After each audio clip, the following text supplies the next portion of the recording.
Another episode of TechStrong TV. I'm Charlene O'Hanlon, and today is Tuesday, April 20th. I cannot believe how quickly we are blowing through April. We have a great webinar. Listen to me. We have a great broadcast on tap today. We have so many great interviews, and it is definitely one of the better ones, I think, in my mind. We have so many great interviews today. We are going to kick things off with a conversation between Hillary Hunter and Alan. Hillary is the VP and CTO of Ibm Cloud, and IBM for Cloud Financial Services accelerates with best-in-class options from Red Hat, SAP, and more. They are definitely doing some good stuff there in the IBM Cloud space. Hillary and Alan talk about some of the things that are happening over there and how adding Red Hat to the mix has definitely elevated the IBM Cloud platform and options for services. So it's a great conversation.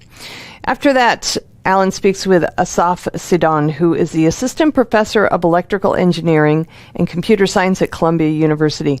This is a fascinating conversation. I guess Professor Sidon and Alan talk about some of the research that his class actually has been doing into the origin of phishing attacks, where they come from, and what's behind a lot of what's happening in the phishing space right now. And we've been hearing so much about an increase in phishing attacks since the start of the pandemic. And this really provides some great insight into basically what's been happening in the phishing space and why it's happening now and where it's happening from. So great conversation and very, very insightful information that Professor Sidon gives us during the interview. So definitely want to check that one out. After that, Alan speaks with Joe Duffy, who is the co-founder and CEO of Pulumi. Pulumi recently launched version 3.0 and in the cloud engineering program or platform, excuse me. And so Joe and Alan talk about what's in Pulumi 3.0 and what's in the cloud engineering platform and what it means to the industry as large as well as to Pulumi's customers. Great conversation as always. Joe is a great person to talk to, so they always have lots of fun together. After that, we have our Something Old segment. This one is from the Predict 2021 Virtual Summit, and it features Prashanto Kokavera, who is the Director of Product at Trilio. He speaks on managing and protecting cloud-native applications in a multi-cloud world. We have been hearing so much about cloud-native and the cloud in general, especially, again, over the last 12 months or so, as so many organizations have just scrambled to digitally transform themselves to stay alive and hopefully to thrive.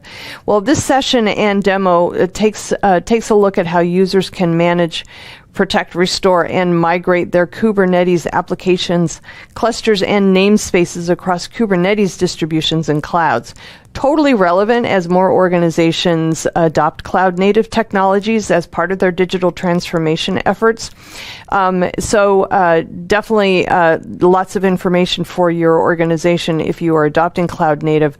Prashanto also offers up some bold predictions about what will be happening with cloud-native technology here in 2021. And so I guess we can take a look at those and see if maybe they're on the path to actually being correct. So we'll see. Great, but it is a great presentation and one definitely worth checking out. After that, I come back with the news headlines for you, and then I have a great conversation with two very, very smart folks in the DevOps Institute Ambassadors program. They provide the fodder for this month's DevOps Institute Ambassadors Insights panel discussion that I moderate each month, and each month with a different topic in mind. This month is low code, and so I speak with Mirza Begovic, and I know that I every single time I try to say his last name, I just can't do it. So I apologize, Mirza. And Siddharth Parikh, and we talk about low code in DevOps environments, how it's evolved and where it is headed. So many organizations have adopted low-code technologies, which we've been talking about extensively, but we're also talking about how DevOps teams themselves are also adopting low-code technologies. customers to help them kind of do their work faster and better and with less overhead. So we talk about low code in all of its forms in DevOps environments, used both by the citizen developers and by DevOps engineers themselves. So it's a great conversation. I hope you can join us for that one. After that, I have a discussion with Atif Ghari, who is the COO of Herjavec Group.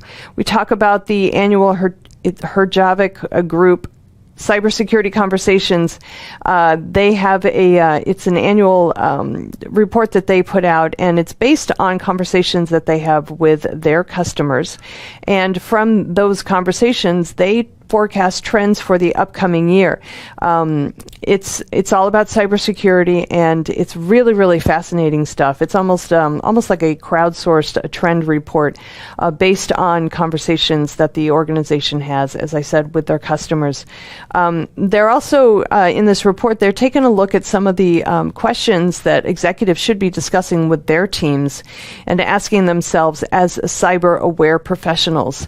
And definitely, if you're not familiar with the company and their cybersecurity conversations report, definitely give this interview a listen because it's got some really great stuff in it.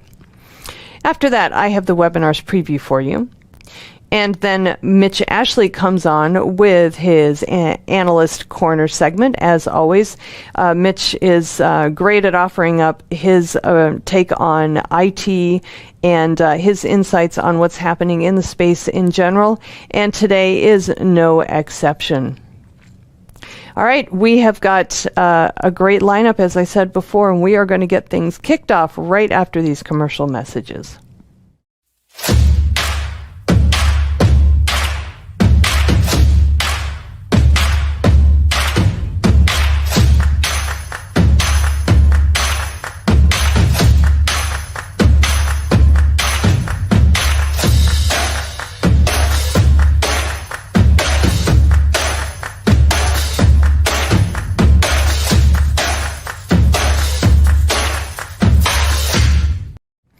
All right, welcome back, everybody. Kicking things off is a conversation between Alan and Hillary Hunter, who is the VP and CTO of IBM Cloud. They talk about what's happening with IBM Cloud for financial services and what organizations can benefit from using the IBM Cloud for financial services. Lots of good stuff happening with integration with, obviously, Red Hat, but also SAP and others. It's a great conversation. Let's give it a listen. This is Digital Anarchist. Hi, everyone. Thanks for joining us on another segment for TechStrong TV. My guest this segment is Hillary Hunter. She's been with us before. Hillary, of course, is with IBM and the IBM Cloud. Hillary, welcome back to TechStrong TV. Thanks so much. Great to be back today. It's a pleasure to have you on. Hillary, well, I mentioned you, of course, with IBM and the IBM Cloud, but why did you're just not another face in the crowd. You are actually a key person there. Why don't you give our audience a little bit of your background? Sure. Yeah. So I am the Chief Technology Officer, the CTO for IBM Cloud. And I'm also an IBM Fellow. So in that role, I get to work with a lot of our clients on their overall, what we call journey to cloud, all of the different dimensions of technology and skill set and all those other considerations when thinking about using and choosing a cloud. Absolutely. You know, I don't want to embarrass you, and I know we didn't talk about this beforehand, but over the years, I've had the pleasure of interviewing and working with several IBM fellows, right? There's IBM Distinguished Engineers, there's IBM Fellows, and they're not just pretty names that IBM gives out to people who have been there or who work there. Right, and CTO in and of itself is a pretty important position, obviously. But some might say that the IBM Fellow distinguishes even more so than a CTO or any other title. If you don't mind, just for our audience who may be wondering, what does it mean? What does it take to be an IBM Fellow? Yeah, it's such an honor. I mean, it is a role. It's a job at IBM. It's also a recognition of contributions in technology into the IBM business. But it's a job at the end of the day. Right now, there's around 100 active IBM fellows, and we're really looked to help set the technical strategy, kind of be the technical conscience. And many of us also have, clear roles within our development organizations and our business lines, as I do as our CTO for cloud. Excellent. Well, congratulations. It's well deserved. Hillary, IBM Cloud came out with a nice announcement. I think it was actually last week, and around a particular vertical and stuff. Why don't you, if you don't mind, share with our audience some of the news? Yeah, we're really excited about the news and some of the coverage that happened last week. I think really helped highlight some of the key aspects of our announcement that had a whole bunch of things in there, right? So as we were chatting earlier, our announcement last week was of the general availability of our cloud native services, Red Hat OpenShift as a service, et cetera, on IBM Cloud for Financial Services. And that means basically that those services have been validated according to the security and compliance terms of the program. We're open for business in a broader way in this program. And as part of that, we had a bunch of different key announcements. So an update on BNP Paribas progress in migrating over 40 line of business applications to our cloud. We're up over 90 partners in our ecosystem, and we announced some initiative, for example, with SAP and VMware continuing as part of this program.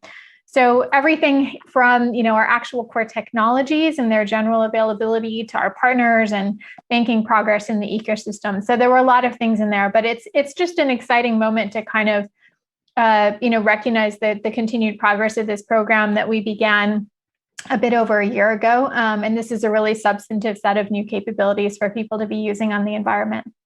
Absolutely. And of course, the financial sector is such an important vertical for cloud adoption and DevOps and all of these things. And it's almost counterintuitive because people say, oh, the financial sector is stodgy, conservative, slow moving. And it, quite frankly, not true. Not true at all, right? In a lot of these new technologies, the financial sector's been out ahead. Right, kind of leading the way. Absolutely. Well, and if you just think of the pressure that this last year has put on everything, think of it in the financial sector. I stopped pretty much going into a brick and mortar bank and, expected everything to be available online. Not that we hadn't used those things here and there previously, but everything has kind of changed in terms of consumers wanting to, interact with their bank in new ways and interact with their banker and do, different types of transactions. We worked with banks that had to, stand up entirely new functions very quickly in response to what was going on. Worked with a bank in a geography that had to stand up their country's equivalent of the payroll protection program in a matter of weeks. And there's also all of the pressure from fintechs and things happening in that innovation space around mobile applications and analytics and insights from financial data, as well as platforms. People want to deliver more robust platforms for things that can be collaborative across the industry and in how banks interact with their end consumers. And so there's a ton of change in this space. You're absolutely right. And we kind of say, go to the cloud. And I always say, why and for what purpose and what outcome? Well, all of those values and all those pressures of wanting to move more quickly, be able to create content and capabilities more quickly, work with others in platform kind of constructs. Those things are really what the cloud can help you realize. It's what those cloud technologies can help facilitate. But yet there's that deep responsibility for stewarding data in this industry, right? As quickly as they want to move, they hold very sensitive crown jewel type of information about their own transactions, about us as consumers, et cetera.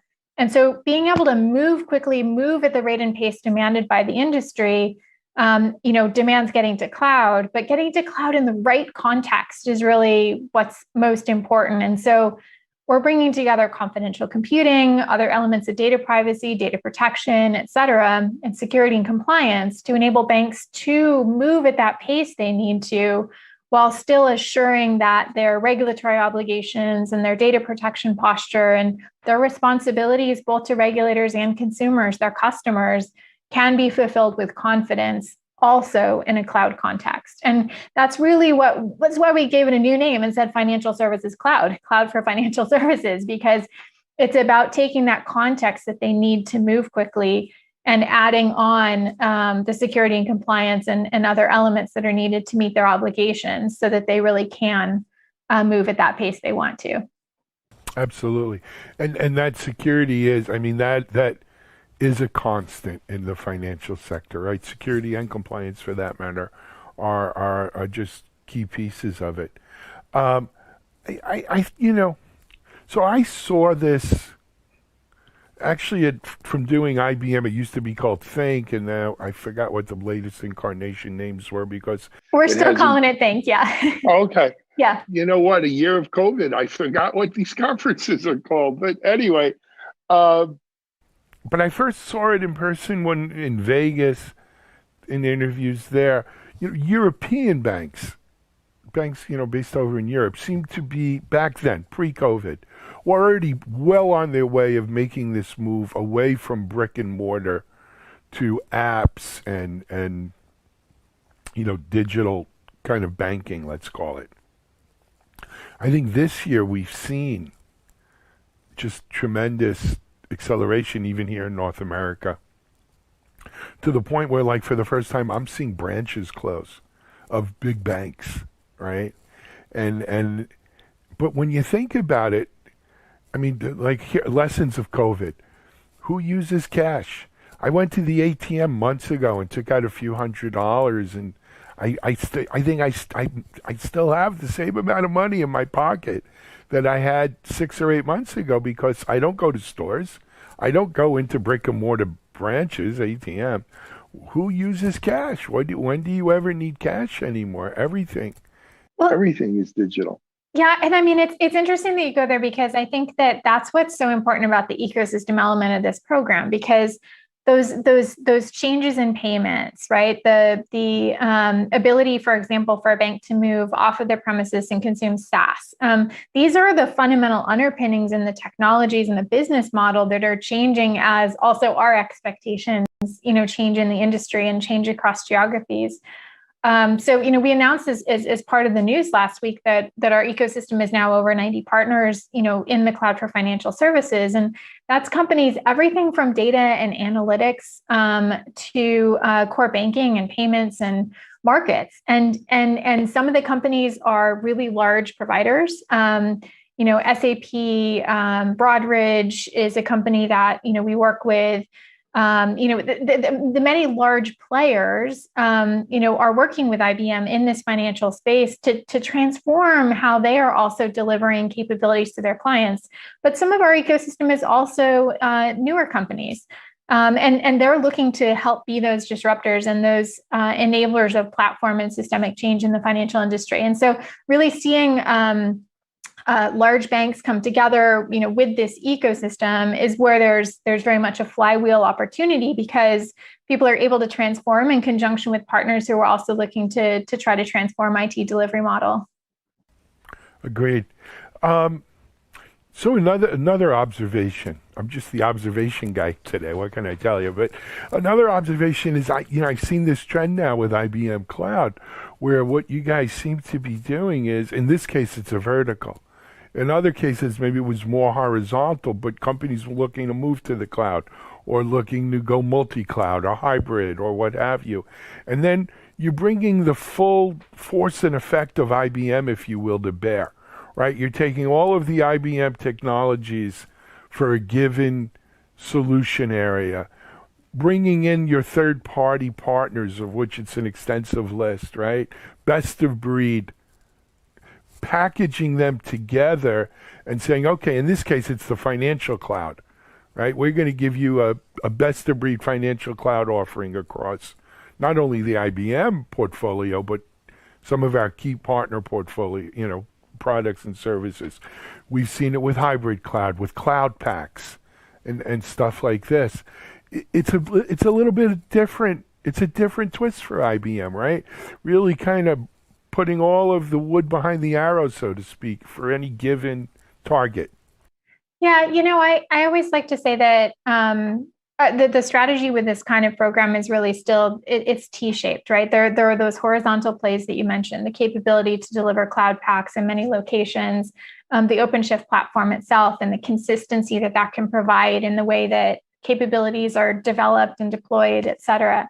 But when we take kind of that lens of IBM for decades, having been a trusted IT and technology provider for verticals like financial services, like telco, like government, like healthcare, et cetera, it's imperative that we define the next generation of cloud, that we define a cloud that is relevant for that vertical.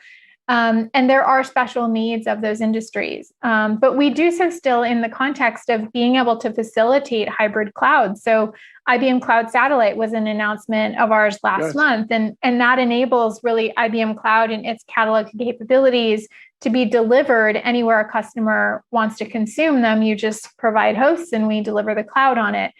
And so that's sort of a horizontal in enabling you to consume the same capabilities on cloud as on your premises, as an example.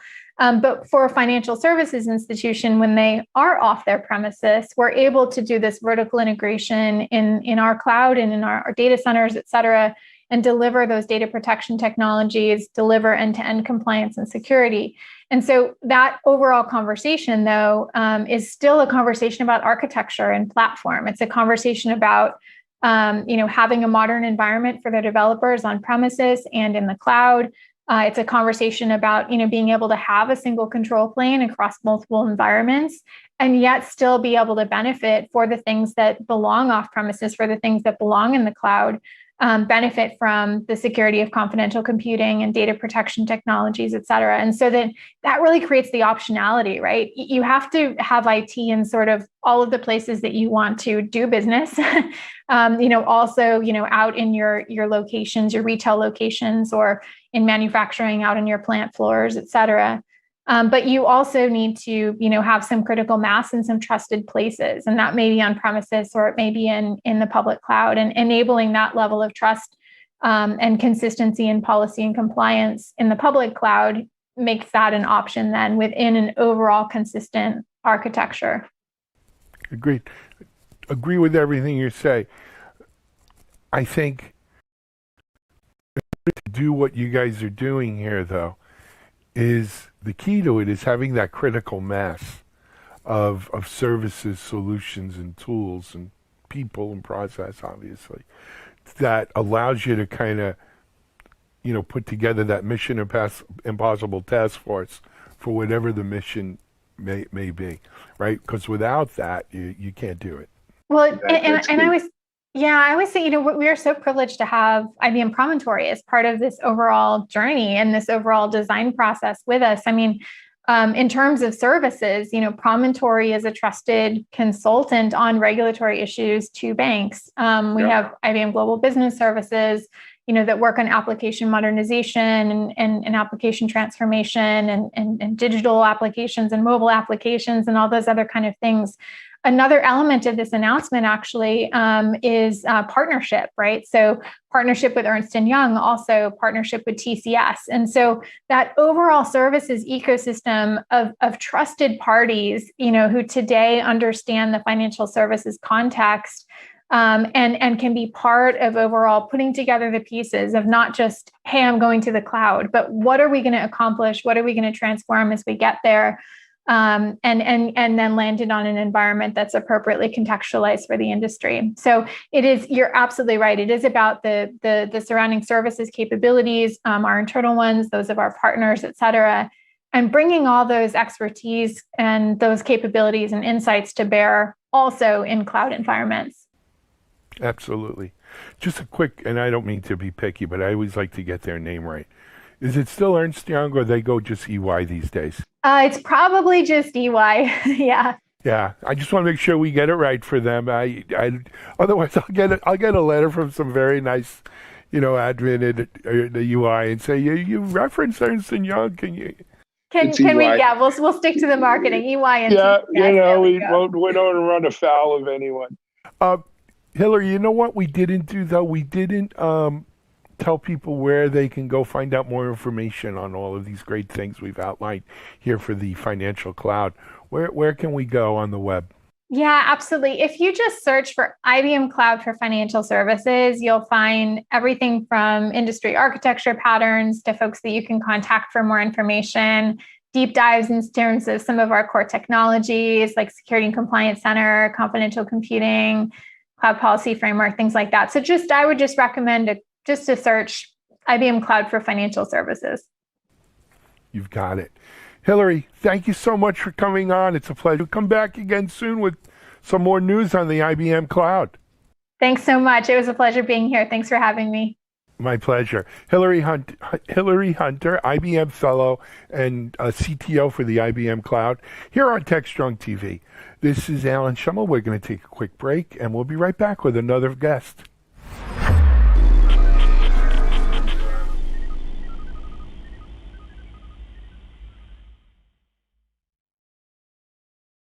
SecurityBoulevard.com is the leading resource for news, analysis, and education on challenges facing the cybersecurity industry.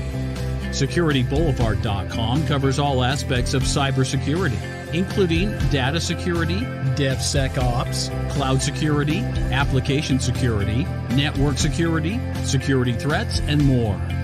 SecurityBoulevard.com has the largest selection of security content, featuring breaking news, blog posts, podcasts, and more. Visit www.securityboulevard.com to learn more. SecurityBoulevard.com, home of Security Bloggers Network. All right, next up, Alan speaks with Asaf Sidan, who is the Assistant Professor of Electrical Engineering and Computer Science at Columbia University.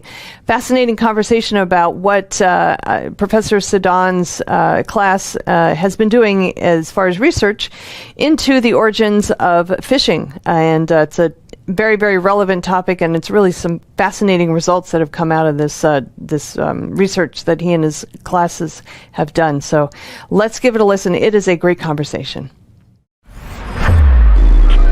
This is Digital Anarchist. Hey everyone, thanks for joining us here on another segment for TechStrong TV. Our guest for this segment is Professor Asaf Sidan from Columbia University. Asaf is a computer science, electrical engineering computer science expert from Columbia. He's also an advisor to Barracuda Networks. Asaf, welcome to TechStrong TV. Thank you. Happy to be here. It's our pleasure to have you on. I hope I got that all right, Asaf. You are an advisor to Barracuda, correct? Yeah, I used to actually work full-time at Barracuda. I ran the email protection products team there, and then transitioned back to academia, but still, do a lot of projects with them. So, very cool. And of course, you are a professor at Columbia, a great school up in New York, where I am from. But we could talk about that another time, Asaf, and we could probably talk about while you were doing the email stuff at Barracuda. That was kind of, for me, the heyday. I've been in security 20 years, right? And I remember a lot about it. But you have some new news about some research that came out through Barracuda.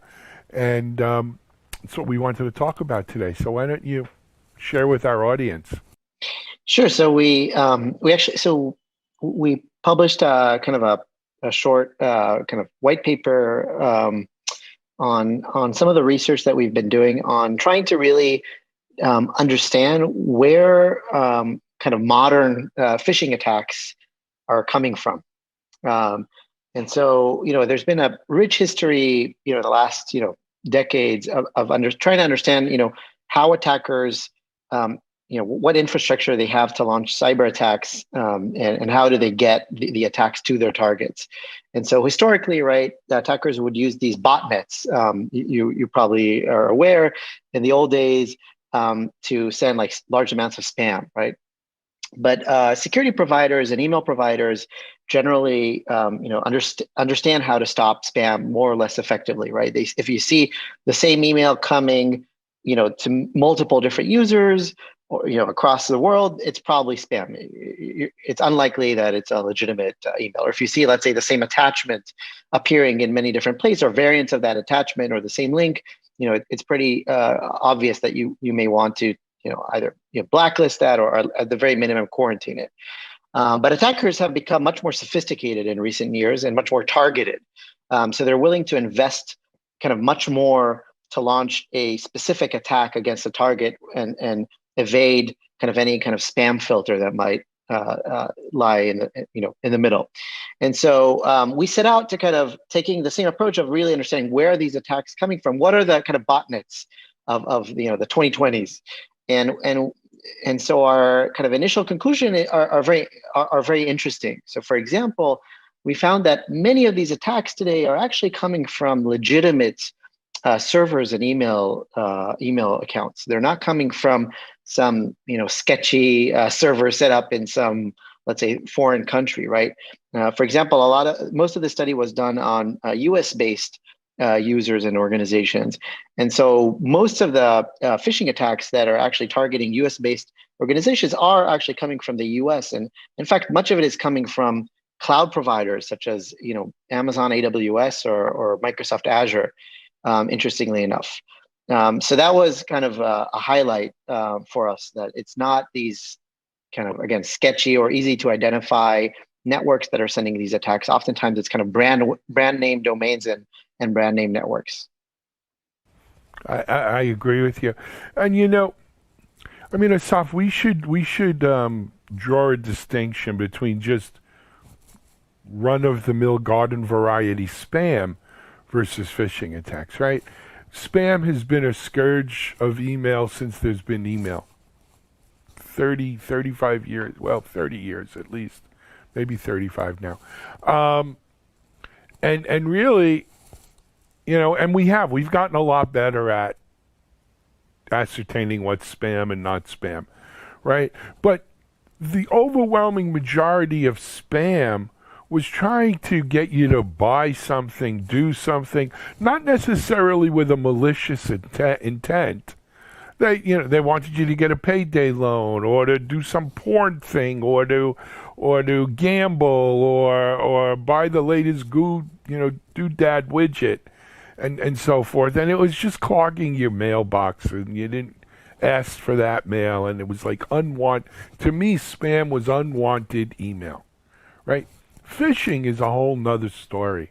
And I remember talking about phishing, it's got to be maybe at least 10, if not 15 years ago, with some folks from Carnegie Mellon University, right, who had done some real work on phishing and phishing education. And really there it's a different thing. It's a malicious activity where they're trying to get you to click on something, not to buy some useless item or some whatever, but it's really to really deliver some malware, or to take over your computer as a zombie, or it's an attack. Where I don't know if I would classify spam as an attack, but certainly phishing is an attack. And you're right. Over the course of the last 10 plus years, phishing has become so incredibly sophisticated. We have spear phishing, where rather than casting a wide net, they're going very specifically for people and stuff like that. And it's gotten, look, I'm a security dude, and I watch my email really carefully. Even me sometimes, I got to catch myself, because it looks real. It looks real, and you got to go through that test. I've often wondered, where's it coming from, right? Because you cut out SMTP relays, you do everything you can so that people can't use your email kind of maliciously like that. So what do you find? Tell me. Yeah, no, so it's actually fascinating, right? This kind of underground economy, right? So Yeah. So I'd say our research kind of classifies the networks where these attacks are coming from in two broad categories. so the first one is what I mentioned. So a lot of very high volume of these attacks are actually coming from legitimate kind of providers. And so probably what's happening there is one of the following scenarios. So the first one is they're basically able to phish someone in this let's say they phish your email account, and then they actually use your email account as a platform to send, to expand their reach, right? To phish many other people. And so, for example, universities are a good example of that. Generally speaking, university email address, universities are not, typically the highest value target, right? Or K-12 schools is maybe even a better example, right? However, we see a lot of phishing activity coming from both targeting and coming from these accounts. And so the reason for that is their greatest asset is not, again, their treasure chest or something like that. It's because they have high reputation. The email address has a high reputation, right? So if you get an email from Columbia.edu, at least historically, it's very unlikely to be a spam email or right an email that an email provider would automatically flag as suspicious. So that's one source. Another source we suspect, and these things are hard to actually determine, is basically compromised servers. So what they also may happen is they obtain credentials to, let's say, an AWS, a server running on Amazon's cloud, and then set up an email server on that server and use it to send out emails. And then third, they also might hijack a lot of these cloud providers have services that send out emails as part of the service, for example, alerts or stuff like that, right? So that's another way that they're able to hijack a legitimate kind of IP address and a legitimate domain and use it to send out phishing. So this is one category. The other category is more, what maybe you would expect, which is, hosting providers that either, willfully allow, attackers to host their servers there, or they perhaps just don't have as strong security measures to take down, malicious activity. And so many of those providers, for example, are based outside of the U.S. and many of them are, in countries where there's higher amount of cybercrime activity, right? In Eastern Europe, parts of Africa, etc. So these would be kind of the two categories. I guess what we were really surprised by is how much sits in the first category, such high volume actually exists from these compromised, legitimate compromised accounts, which poses an interesting challenge. Is what do we do to stop this kind of? Because the second category seems more straightforward, right? How to stop. The first one is much trickier. Yeah, again, I've been in this space a long time. For me, the revelation was back in the day. I helped found a company called Still Secure. And we were one of the leaders in what they called NAC, Network Access Control. Right? And we used to get called by EDUs all the time. I remember going to Penn State University, for instance. Largest public university, at the time anyway, I think it still is. Largest public university. They had 120, more than 100,000 people registered there. Or mailboxes or whatever you want to call it. And, we wanted to institute some NAC because they were getting hit with malware terribly. And they said, oh, no, we're an EDU. We got to be open, right? And they just couldn't get themselves to do it. They had a tough time putting firewalls in, right? Because the mentality was, we've got to be open.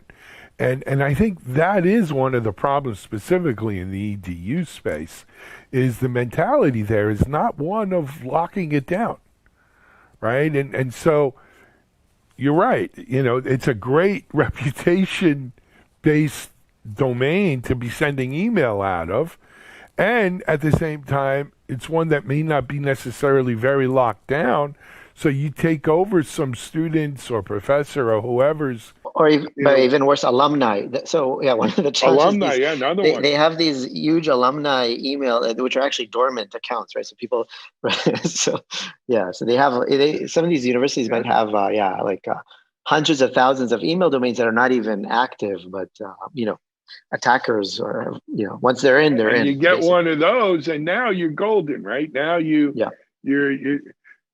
The one thing that I would say I don't see as much as I used to is like spoofed email addresses, or is that still an issue? Yeah, so that's actually something. I mean, so we're going to release more like a kind of a comprehensive study in a couple of months, and that's one of the things we're trying to ascertain, like what percentage is spoofed or not. Again, some of these questions, by the way, are difficult to.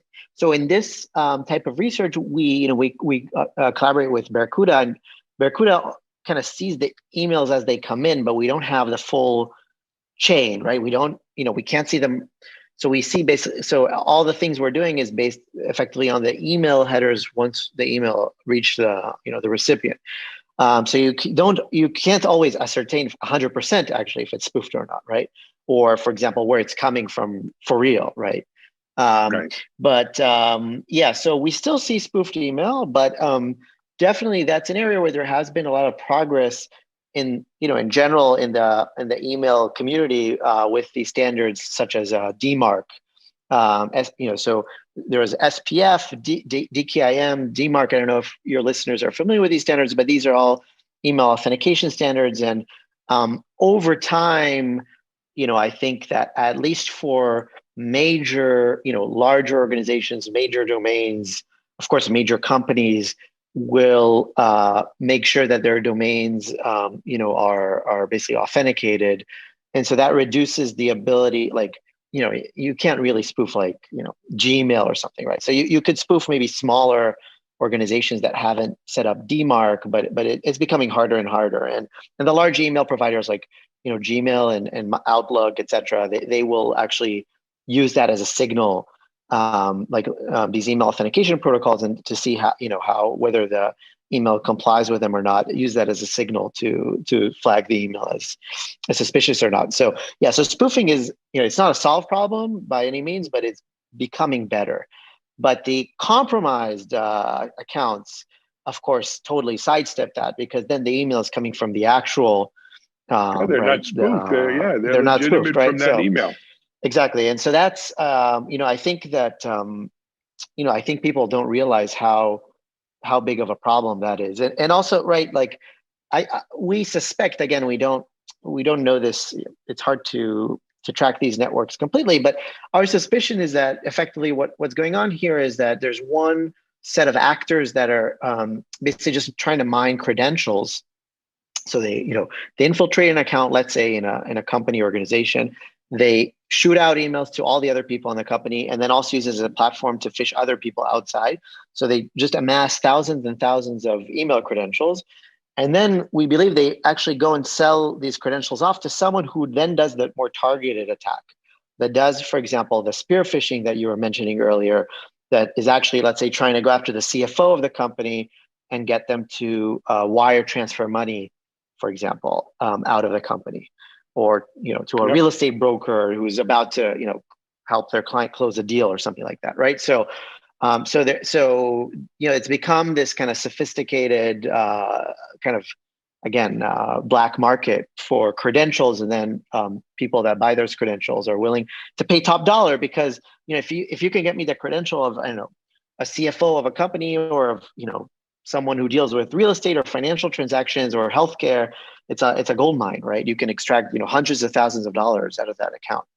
So it's very interesting to see how it operates. Absolutely. Asaf, I want to make it clear for our audience, this was research done by you at Columbia in conjunction with Barracuda, or in partnership with Barracuda, yeah?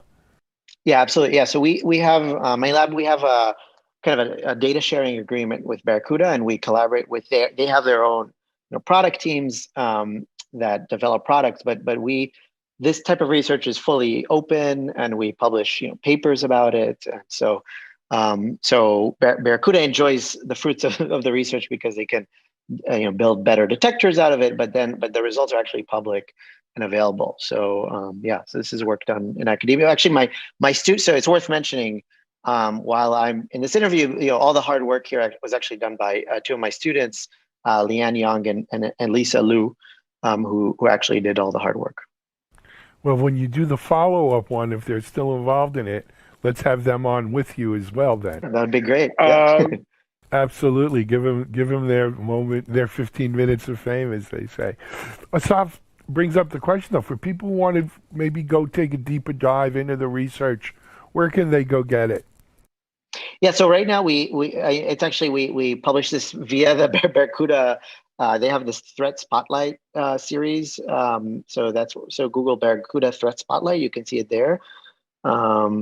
And yeah, so that's kind of where it is. We will publish a more extended version of this in an academic conference, TBD. When we're going to conferences or virtual. Anyway, Asaf, we're about out of time. I want to thank you for coming on and shining a light on this continually troublesome problem that we all deal with. Appreciate it. Keep up the great work. Come back and join us soon, okay? Great. Thank you, Alan. All right. Asaf Sidon, professor at Columbia University and advisor to Barracuda Networks on the latest research around phishing and where it's coming from. This is Alan Schimmel for TechStrong TV. We're going to take a break and we'll be right back.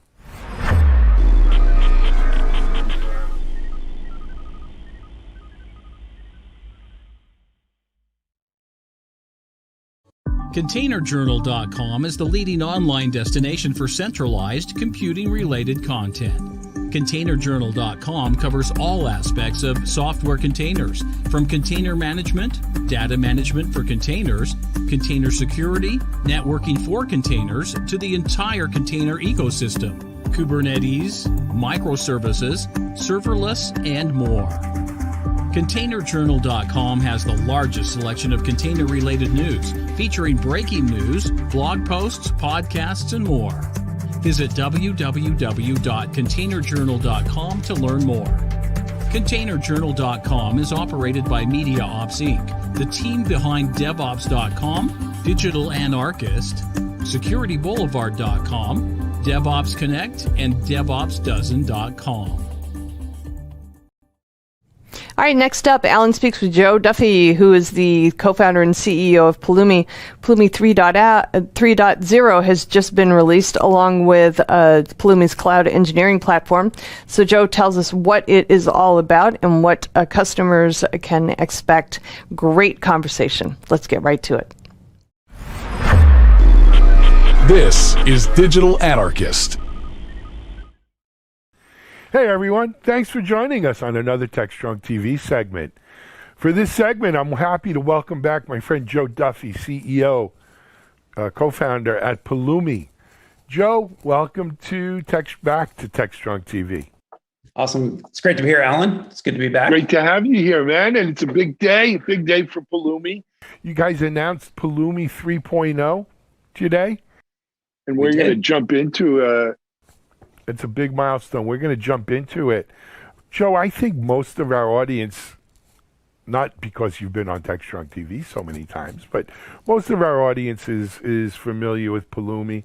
You know, Pulumi is a bit of a darling in the DevOps space. A lot of developers, a lot of DevOps folks really get what Pulumi is about and how it does it.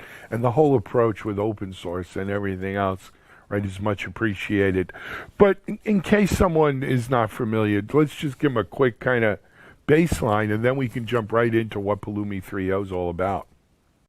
Yeah, sounds great. So we're actually announcing the cloud engineering platform, which is the next kind of phase in Pulumi's life. But to put it in context, really, Pulumi started as an infrastructure as code open source project that really allows you to bring your favorite languages, Python, JavaScript, Go, and still get all the benefits of infrastructure as code. And so the idea with Pulumi was, it's an open source project, but we've got a SaaS that helps teams collaborate. And we were really trying to enable developers and infrastructure teams to really build modern cloud architectures using infrastructure as code.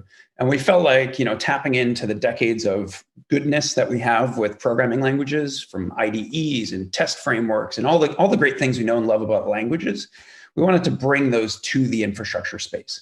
And so that's what we started. We actually launched Pulumi almost 3 years ago, started the company a little over 4 years ago. So it's been an exciting journey, and Pulumi 3.0 is the next major phase in that journey. Absolutely, man. All right. So let's jump into it. What's this 3.0? What's the whole platform about? Yeah, so Pulumi 3.0, well, first and foremost, it's the best version of Pulumi to date. So we've got over 70 new features, really some top level features that we're really excited about. But the main thing is that Pulumi's cloud engineering platform, that's the new product that we're releasing. We've worked with a lot of teams. I mentioned trying to, enable developers, enable infrastructure teams. And we've worked with a lot of folks on both ends of that spectrum, whether it's a company that's just trying to get their developers up and running and building a modern app in AWS, or infrastructure teams, some of the largest infrastructure teams in our industry, folks like Snowflake, who really have very complicated needs, scaling Kubernetes clusters worldwide. What we're finding is, giving developers the tools they need to do infrastructure, giving infrastructure teams the tools that they need to manage complexity at scale and apply, increasingly software engineering discipline to their infrastructure, but then breaking down the silos, really enabling those two folks to collaborate. It's kind of this DevOps, I noticed, Patrick Dubois is pretty famous in the DevOps space, just said, hey, it's been 11 years since we started on this journey and we've learned a lot. But we're really seeing developers doing a lot more infrastructure. And so this notion of a cloud engineering platform that helps these folks build software and blur the line a little bit, so it's not like, hey, these folks over here use YAML and these folks over here use Python. And we can all speak the same language. We can all work together. And that's what the cloud engineering platform concept is about. I would say we've baked in a lot of best practices. So working with folks like Snowflake and other large companies, they spend a lot of time building their internal platforms to enable this outcome. And we wanted to distill a lot of that knowledge and best practices into the platform. Not everybody can afford to spend, 100 engineers over the course of 2 years building out a great internal platform. Instead, we can just give folks the cloud engineering platform out of the box and it just works. So easier to get up and running and learn from those who have gone before. Absolutely. So, Joe, this is I'm trying to think of the right word. This is like a really big expansion of the vision of what Pulumi kind of brings to the table, or, and it's interesting. As an entrepreneur myself, multiple-time entrepreneur, right? Everybody thinks the company, their own company that they're founding and what they're doing, well, they got to think this way if they're going to be successful, is in some way kind of changing the world, is in some way really making a difference. But generally, really narrow. But in that little narrow way, we're going to do it. So if you look at Pulumi, right, it starts as infrastructure, as code, open source, all the things you mentioned. Now we look at this cloud engineering platform. Was that always the vision, Joe? Or along this journey, you came to realize, like a eureka moment where, wait, it's not just that, it's bigger than that. It's this. Right? Yep. Question to you as the entrepreneur here. It's a great question. Honestly, it's tough, right? When you start a company, you have this big vision.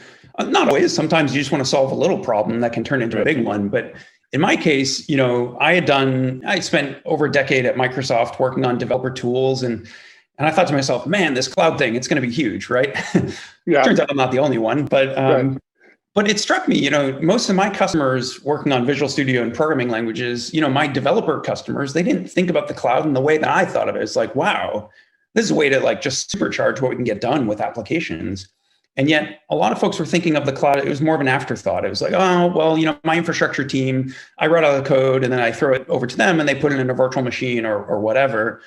And really containers and serverless and Kubernetes just broke that model and really brought the cloud a lot closer to developers. And so the vision was, we're not building client server apps like we did in the 90s, right? All software is cloud software. That means all developers are cloud developers. And guess what? Infrastructure teams, it's no longer a tax. It's not a cost center. It's actually central to enabling this. And so that was kind of the vision from the outset. We didn't call it cloud engineering. That's something that we developed over time. Actually, many of our customers are using that term. But it was almost like frustrating to have to pick one small sliver of that problem to go solve first. It was hard, right? But infrastructure as code gave us the building blocks. It gave us the fundamental substrate that we can then go build a whole bunch of stuff on top of. And so in some sense, we it's not that I knew the game plan from the outset, but we knew that that piece was going to be a fundamental enabler for everything we're going to do subsequently. And honestly, we've still got a long ways to go before every developer can use the cloud. It's still very difficult, but we've made a massive, down payment on that vision. Very cool. It's funny. I was interviewed for a podcast today, so I was on the other side of the mic, right? And they asked me sort of, what was my definition of DevOps when I first started DevOps.com versus what's my kind of definition of DevOps now, and has it changed? And obviously it's changed. And but one of the things I remember back then was this idea of blurring the lines between dev and ops, of bringing them together, of breaking down the silo. And your vision here, Joe, of we can't, if we're going to do that, we can't be talking two different languages all the time, is really, just right what it's about. We got to all talk the same language. We've got to all, north has to mean north, right? And to everyone, and no matter what language it's in and what we're doing. And it just, when you're all talking the same language, it just makes the world a hell of a easier place. Now, but nature works differently, and it's chaos, right? And it's complexity increases, not decreases, over time. So now we start throwing in things like hybrid cloud, multi-cloud, different stacks like Kubernetes and all this.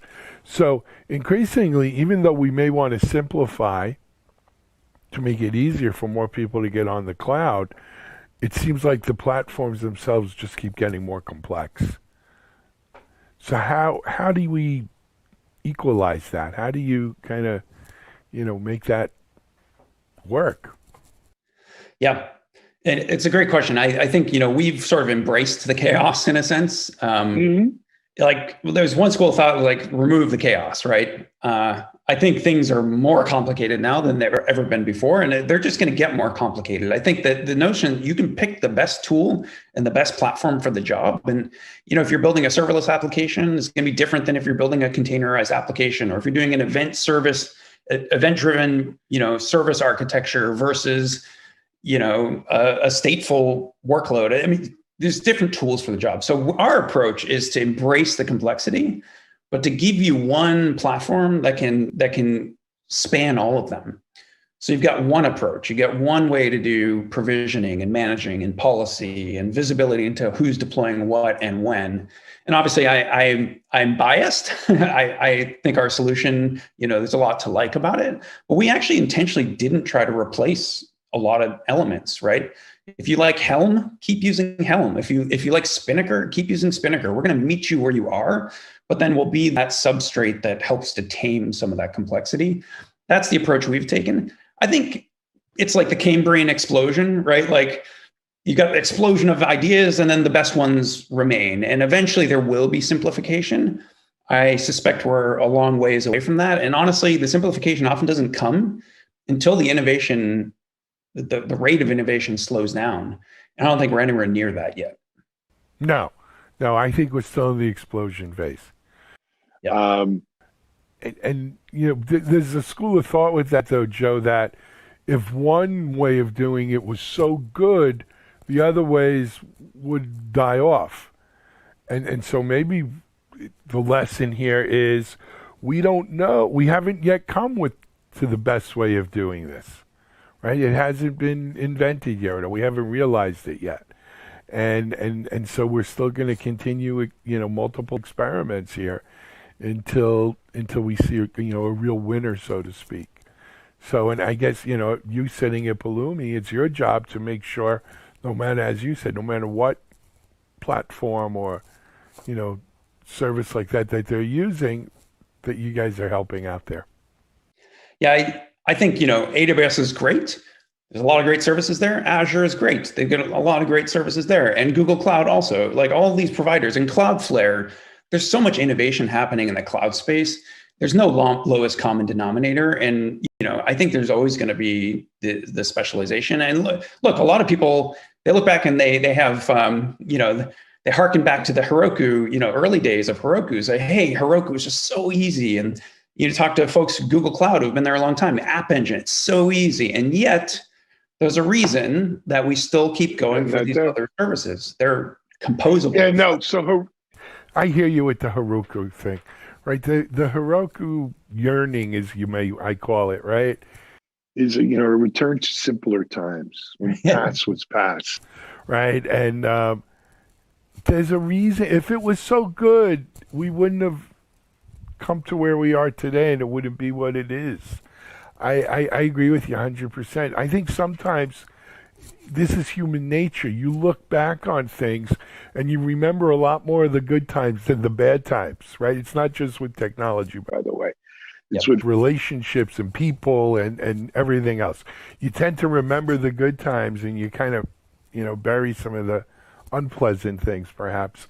But, I'm an optimist. I always think the glass is half full and our future's ahead of us in terms of, what's possible. So, Joe, let's turn to, so this is available, Pulumi 3.0 at Cloud Engine platform is out. It's out. How can people kind of get started? How do they, where do they go? What do they do? Yeah, so the key thing is Pulumi 3.0 is still open source as always. There's a free edition of the cloud engineering platform to use with the open source. They're designed to work well together. Just go to pulumi.com. Actually launched a new website as part of this, but just click again the blue button. Actually, a slight purple tinge to it now, but it's still the big button. It'll take you to the page, download, and again, just get up and running. And we have some new tutorials to help you, whether it's AWS, Azure, Google Cloud, Kubernetes, lots and lots of different scenarios. So download it, kick the tires, give it a try, and if you get stuck, join our community Slack. We've got the whole team there and thousands and thousands of community members now. Launching a new community membership program as well. So look for somebody there to help out, and we're always here to help. Sounds like a plan, man. Joe, thanks for coming on and giving us a preview here of Pulumi 3.0 and the new platform. Come back, keep us posted. As you usually do. I hope to see you again soon, okay? Absolutely. Always have a great time. Thanks, Alan. Absolutely. Good luck and congratulations, Jody. Not just to you, to the whole Pulumi team. Good stuff, man. Thanks a lot. Right. This is Alan Schimmel for TechStrong TV. We're going to take a break right now. I'll be right back.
All right, in today's Something Old segment, we have something old from the Predict 2021 Virtual Summit. This is a presentation by Prashanto Kokavara, who is the Director of Product at Trilio, and he talks about managing and protecting cloud-native applications in a multi-cloud world. Definitely a relevant topic as so many organizations are digitally transforming and adopting cloud-native applications and environments. So let's give this presentation a listen. It's a good one.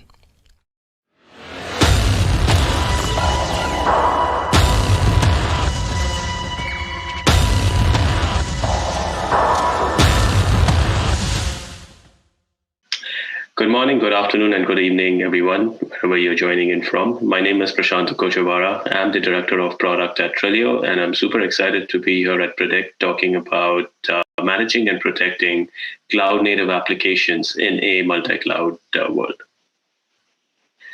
So first off, I'm going to kind of take you back 25 to 30 years ago and kind of talk about how the data center architecture has changed ever since.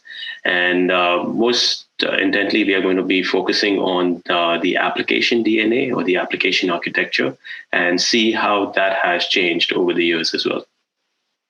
So if we rewind time and go back to our bare metal era, where we had these physical servers with an operating system running some applications directly on top of them, we can remember that most of the times you had a single application, with all of its components running within the boundaries of an operating system or the boundaries of a physical server.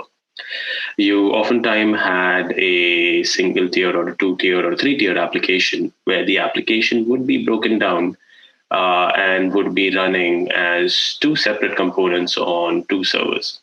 However, that used to be the limits as to the dynamic nature of these applications, but overall, they were still tightly integrated components within a physical server.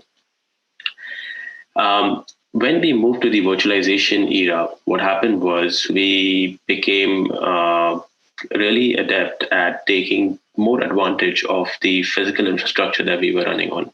So what we were able to do is we were able to run a lot many more applications on top of a physical server by virtualizing them.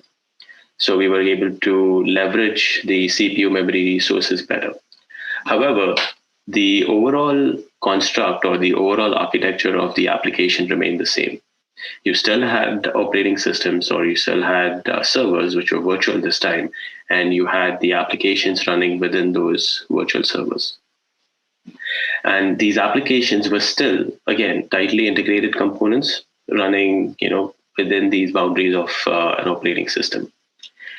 Again, the only difference here between the bare metal era was that you were able to run a lot many more applications on the same hardware. Now enter today's world, or cloud native architectures or Kubernetes environments. What we see is that the overall application DNA or the application architecture has changed drastically. An application is no longer tightly integrated with all of its components. The application is comprised of loosely coupled microservices, each one which is independent, has its own identity, and may be attached to additional volumes to persist data. Now, what happens is, because you have this dynamic environment with all these microservices which comprise of the application running together, you need to protect all these microservices wherever they are running within a container environment or a container or cloud native environment, and be able to capture that along with all of its identity pieces as well as the data portions of it. Only then would you be able to capture an application properly. Now, whether this application you're capturing is for backup purposes or for migration purposes, the same fundamental principle would have to be applied to be able to understand what the application is first, and then be able to capture it. So from bare metal to virtualization to cloud native. We did not see much change between bare metal and virtualization, but there is a drastic and a major architectural difference between how applications run in a cloud native environment versus how they were run before. Now, introducing Trillio Vault for Kubernetes. What is Trillio Vault for Kubernetes? So I'm going to talk about 6 of the fundamental properties that comprises or that kind of describes this application. I'm going to start off by talking about the points on the left-hand side and then moving on to the right-hand side. So firstly, Trillio Vault for Kubernetes is a solution or a technology that is completely application-centric. Just as we were seeing in the previous slide, we are able to protect the data components associated with the microservices, as well as the metadata aspects of those microservices as well. Now, whether your applications are deployed via Helm, operators, labels, or if you are trying to protect a bunch of different applications in a namespace, you can do all of that with the solution. We are completely compatible with any infrastructure. So one of the things that we've done is that in order to talk to the underlying storage system, we leverage CSI. Now, CSI is the de facto protocol for communicating with storage in Kubernetes. So as long as your storage is using a CSI driver, Trello Vault for Kubernetes will automatically be compatible with it. Now, from a target perspective as to where we store your applications and your data, we provide a choice of either file-based NFS storage or object-based S3 storage.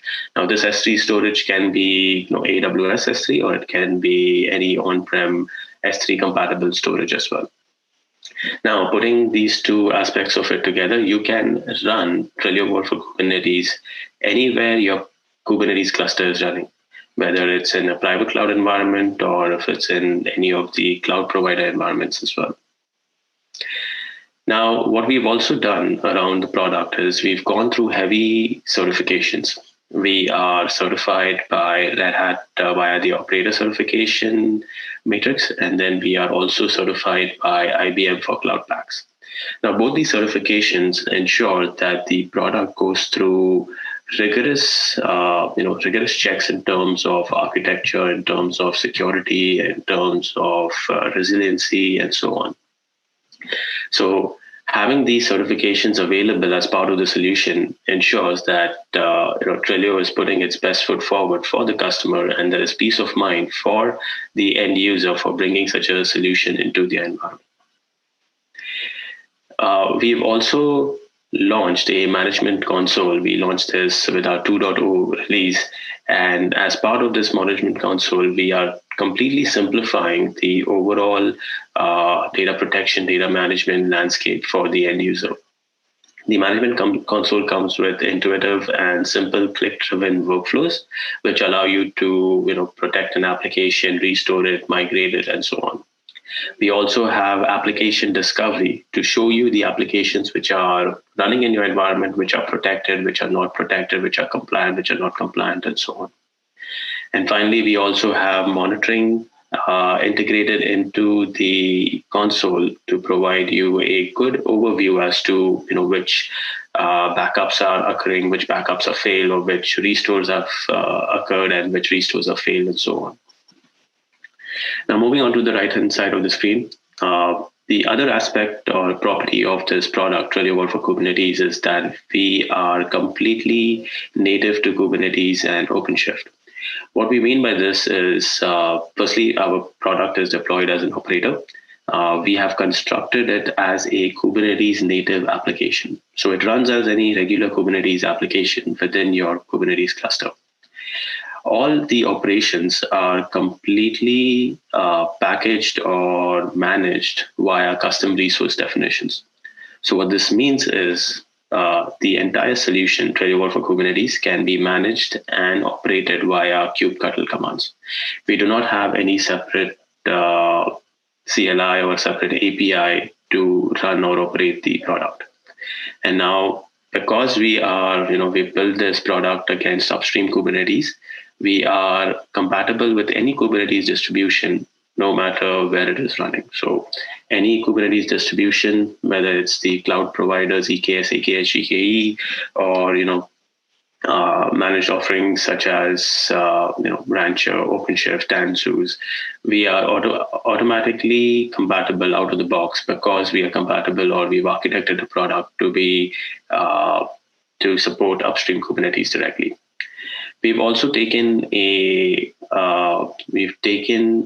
or built an integration for OpenShift by supporting the OLM operator framework.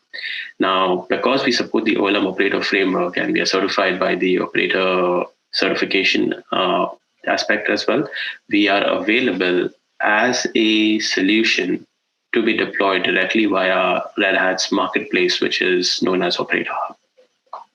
So we'll go through that as part of the demo, which we'll be doing later as well.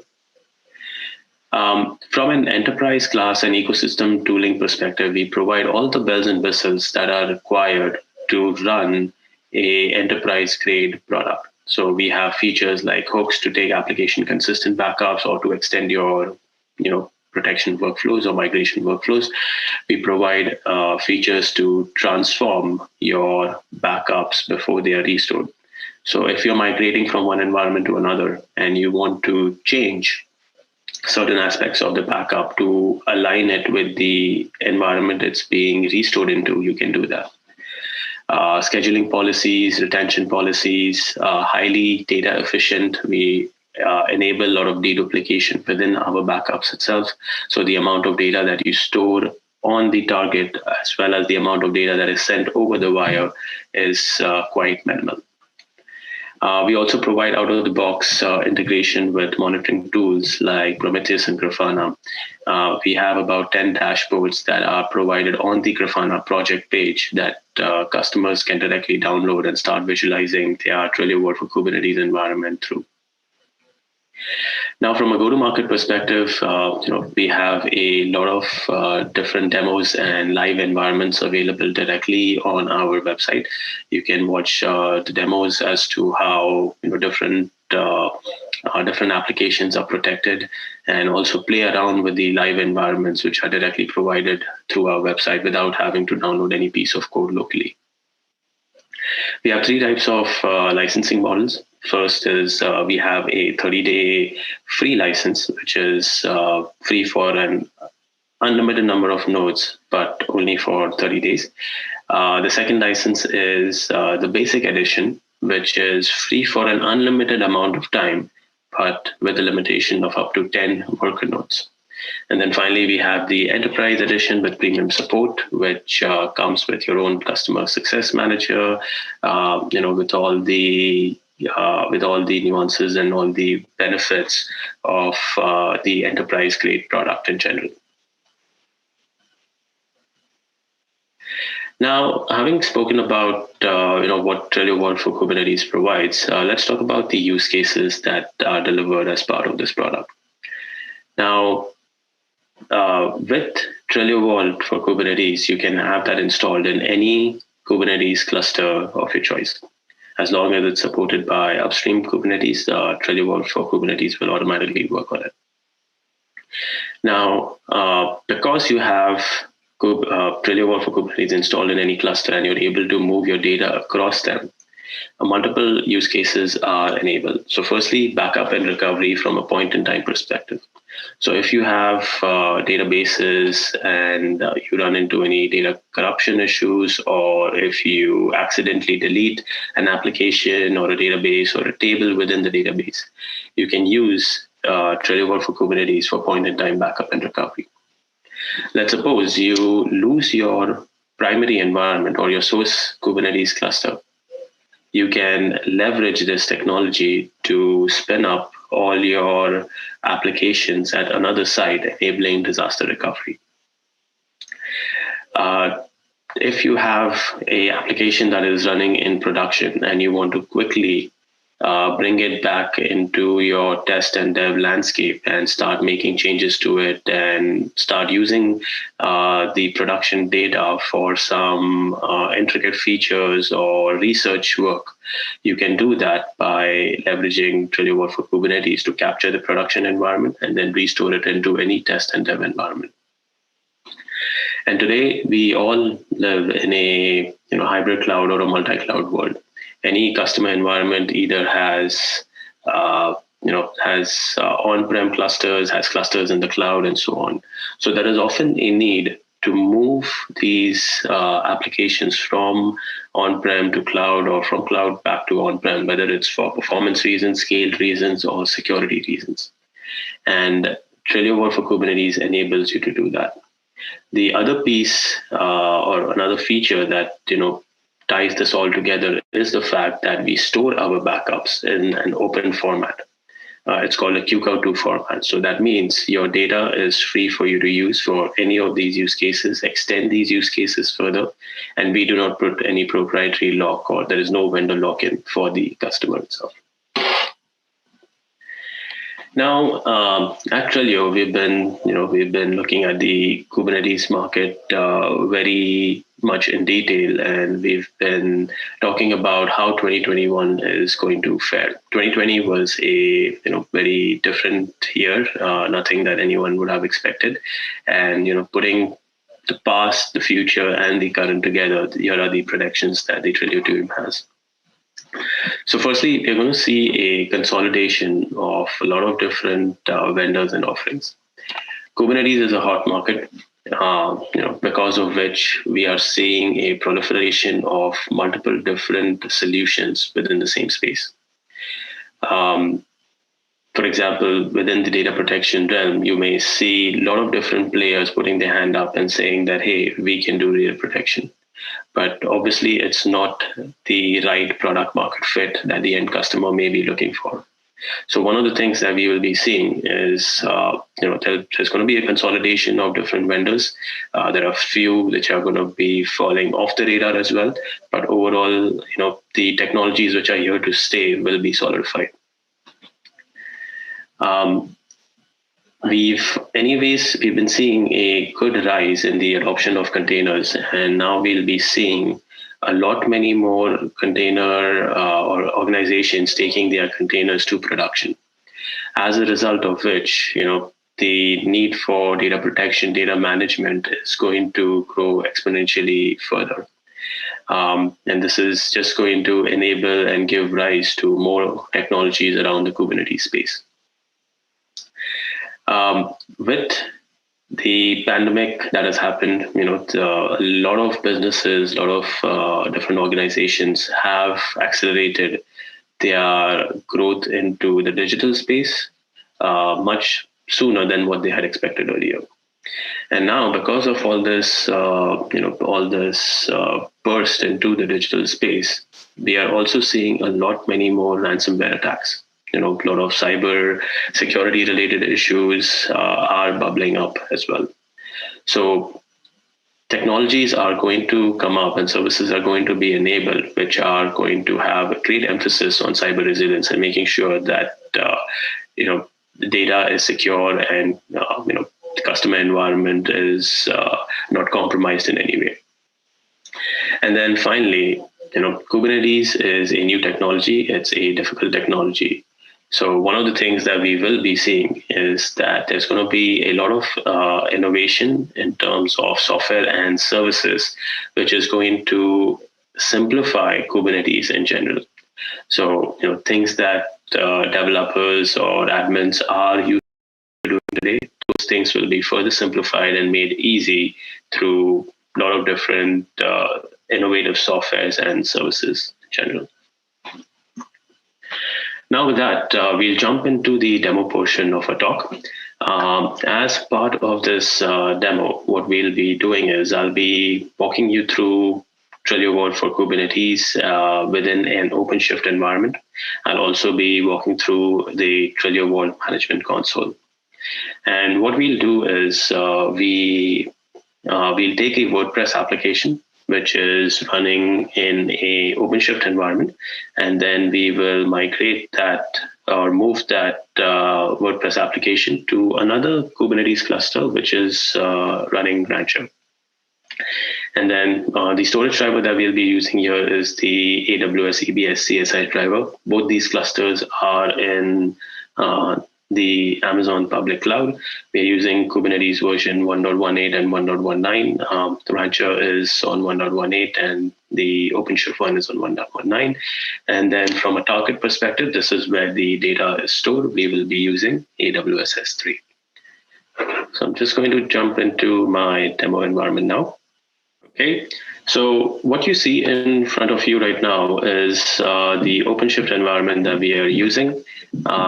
In this OpenShift environment, the first thing that I'm going to show you is that we have a WordPress application running.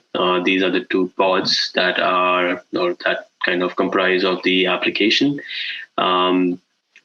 there is also a service, the WordPress service, which is the front end that we will be accessing to overall manage the application.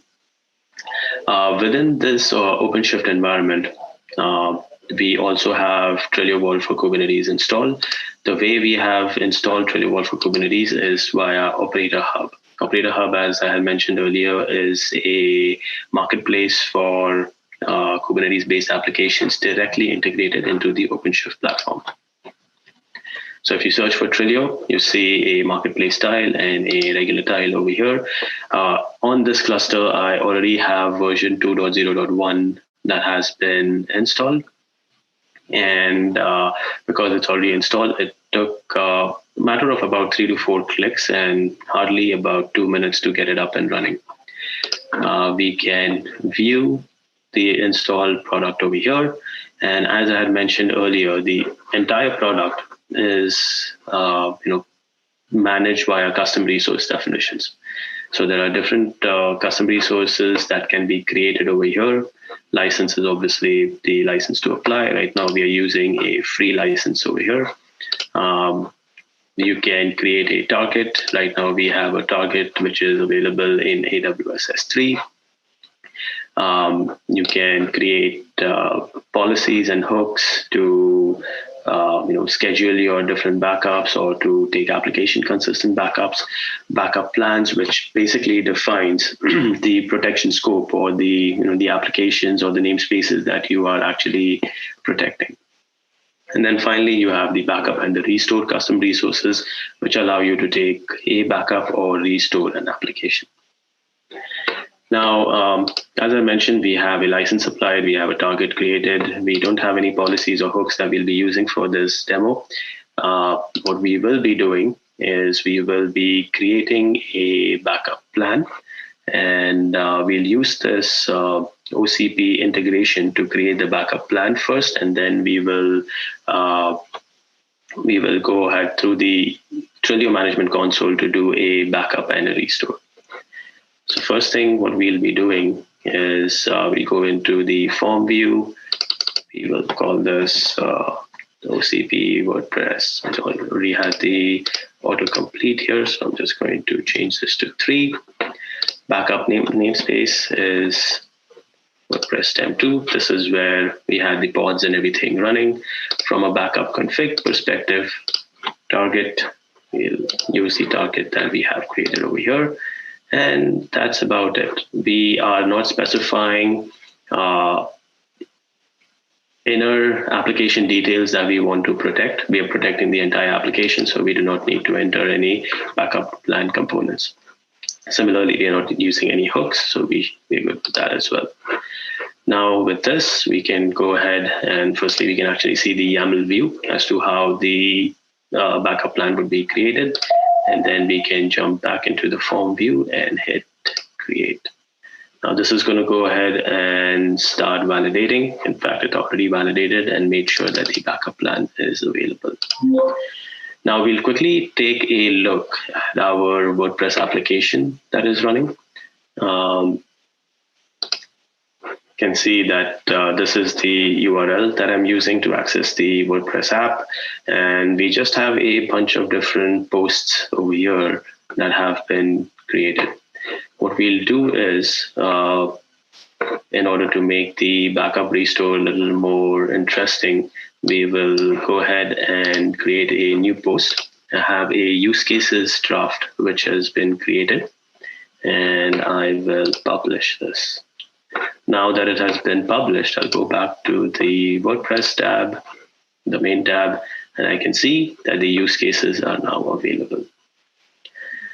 Now the backup plan that we've created is obviously protecting this WordPress application running within the WordPress Temp2 namespace.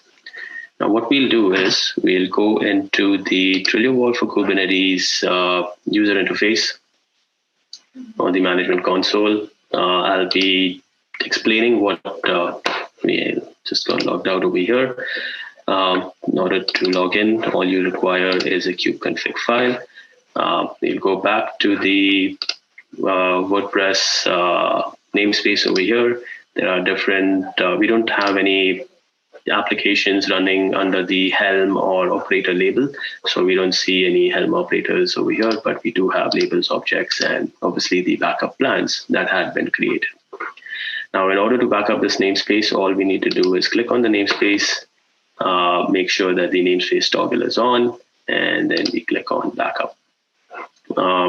In order to do a backup, we will select OCP WordPress Backup Plan 3. This is what we had created via the OCP integration. And what I'll call this is OCP Backup 5. And I will click on Save. Now, while this backup is happening, I will go over the different pieces of this UI. So on the left-hand side, we see the navigation panel for managing the different namespaces or different clusters that you will connect to the management console. In the middle of the screen, you have the application discovery. This is where we kind of collect all your Helm and operator-based applications, show them here. Right now in this environment, I do not have any, but you can obviously do backups based on labels. You can back up independent objects. For labels and objects, you have additional filters. If you want to see applications which just have persistent volumes, you can filter out those.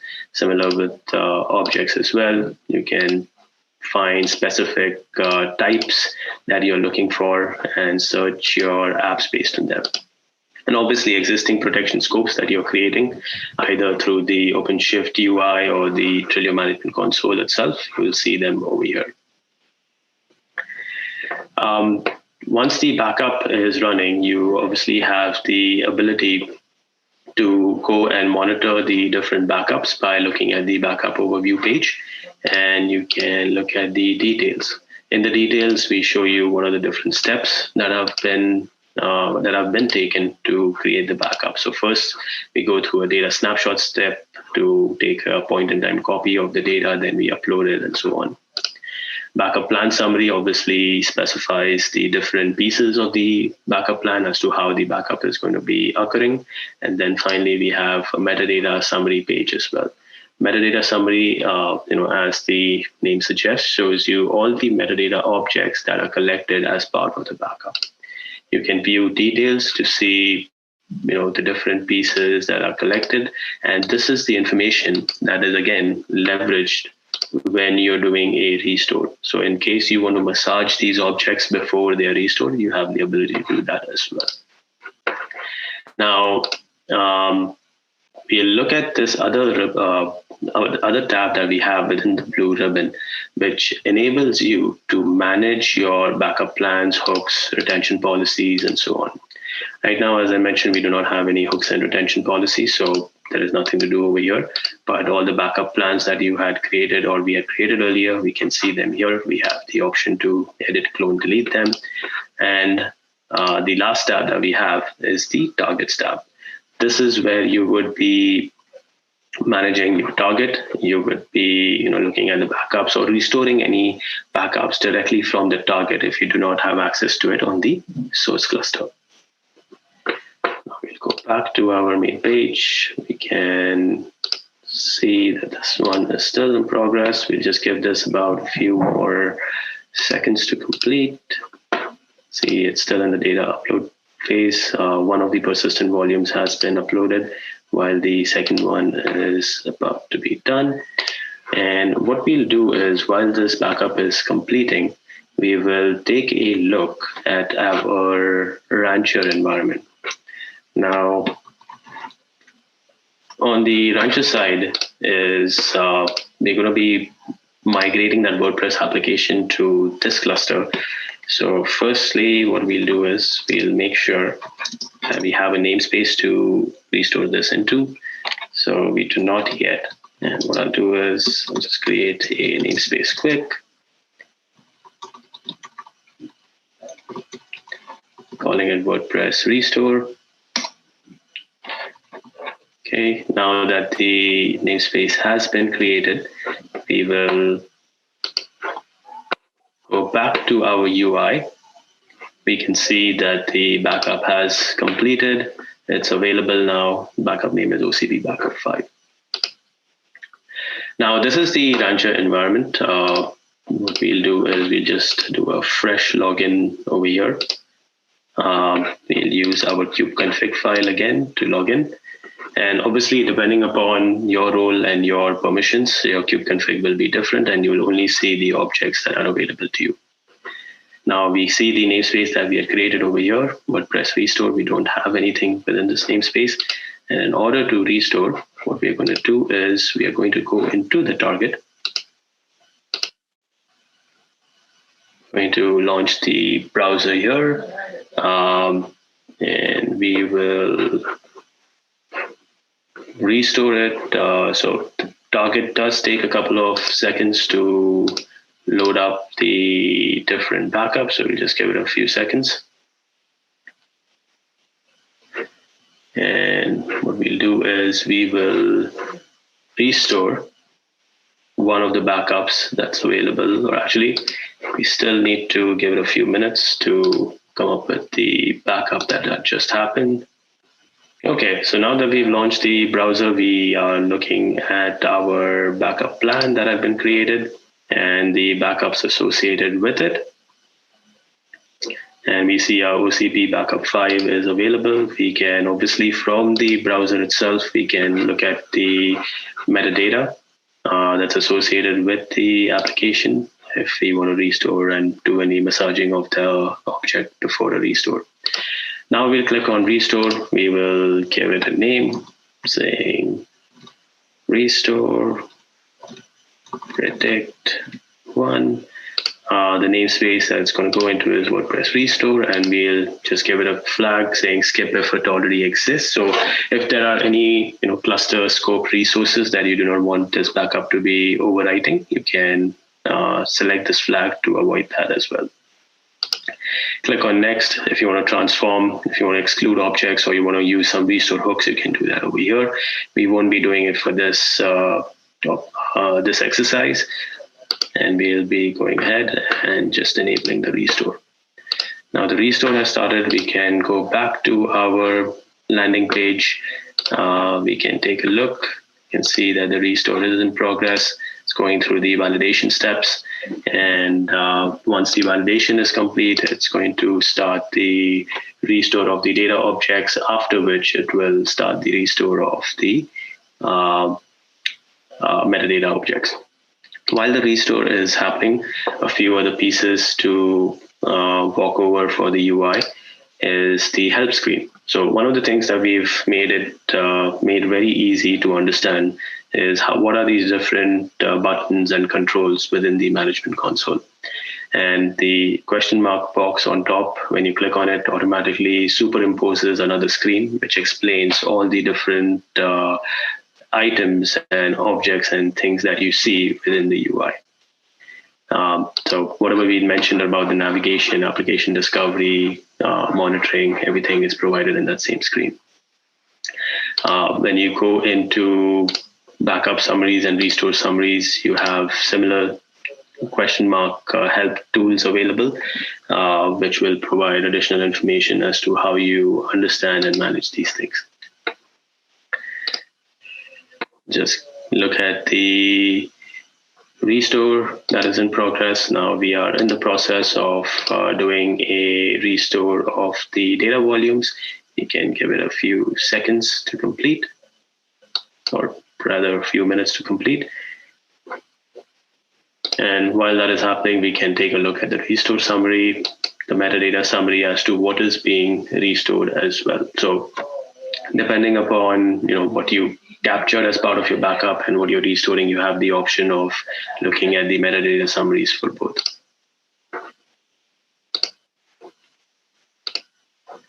So just give this a few minutes to complete. Okay, and now we have confirmed from the backend that the restore is complete. Quickly take a look at the status log to ensure that all these necessary steps have been completed. You can see that the validation is done, data restore is done, metadata restore is done as well. And what we'll do now is we will take a look at the backend as well. And within Lens, where we are monitoring all the backups and restores or managing the overall cluster, what we'll do is we'll take a look at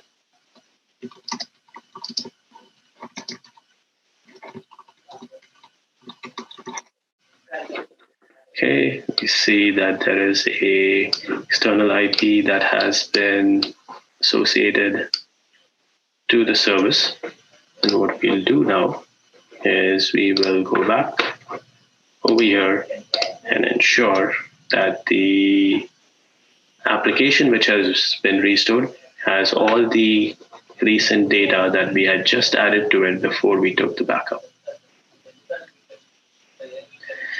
So with that, the demo for migrating an application from OpenShift to Rancher is complete. We successfully migrated the WordPress application, and it is up and running in our Rancher cluster now.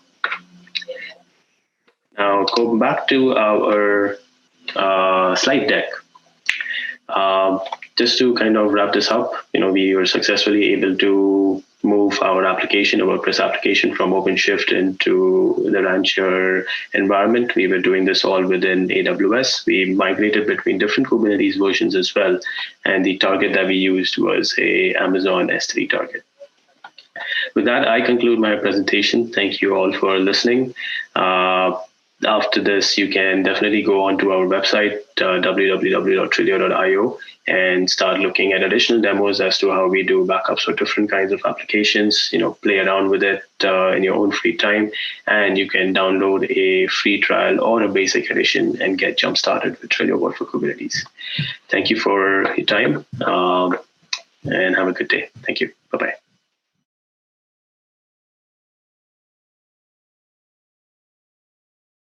Actionable recommendations and comprehensive observability are just some of the tools available to help DevOps teams utilize and manage their cloud-native environments effectively and enable the organization as a whole to make smarter business decisions.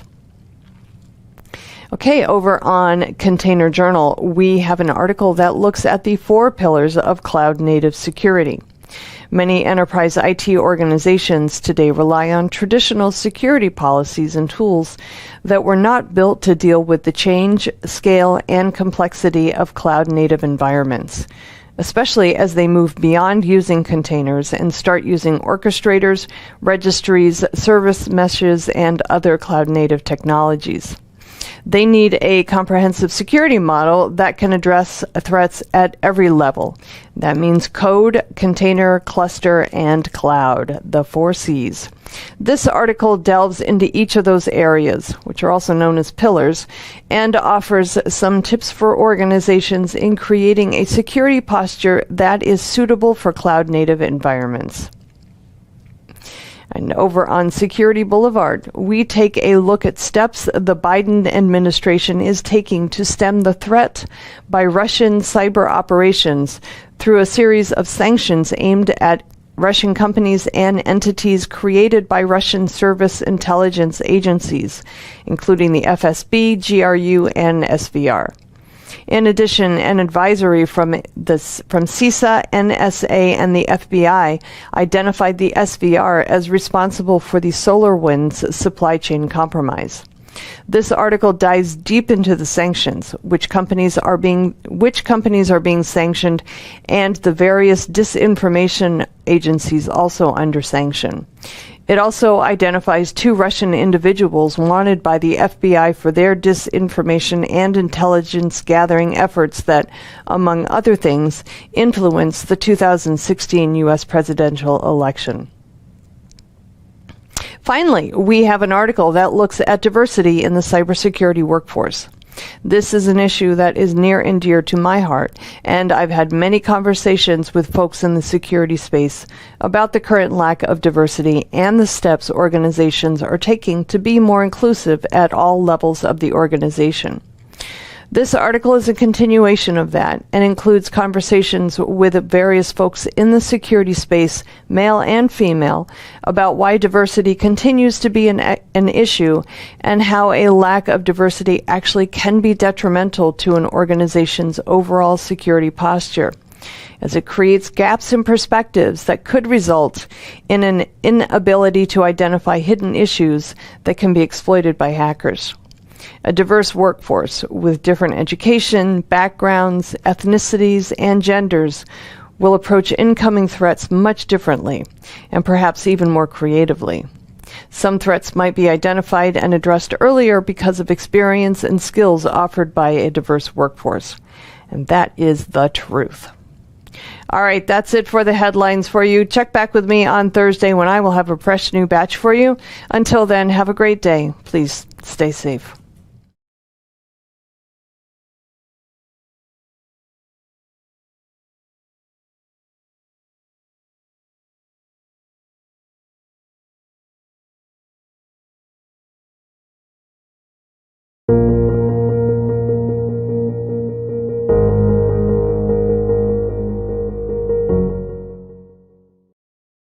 Hey everybody, welcome back to TechStrong TV. I'm Charlene O'Hanlon, and I am here now with Mirza Dalbegovic, and I'm sure I got that wrong, and I apologize for that. He's a DevOps engineer at Endava, and Siddharth Parikh, who is the DevOps Center of Excellence at NatWest Group. Gentlemen, thank you so much for joining me today. This is such a pleasure to have both of you on. Both of you are DevOps Institute ambassadors. And so this is the, I guess we're now the fourth in a series of DevOps Institute Ambassador Insights panel discussions. So thank you, thanks to you both for taking the time and being with me here today on TechStrong TV. Really appreciate it. Oh, pleasure, Ross. Thanks, Charlie. Great. So the topic this month is low code, no code, and how organizations are adopting the technology in their development environments. And it's something we've been seeing a whole lot of happening over the last year in particular. But we have seen kind of a steady increase in low code and no code adoption over the past couple of years.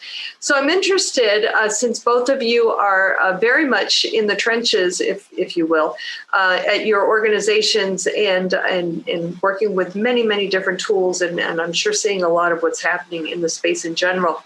I'm wondering, are you guys actually using low code or no code tools right now, either one of you? Yeah, we are using that.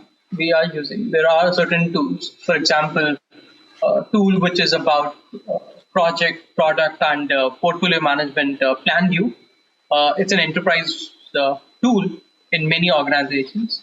You don't need any code for it.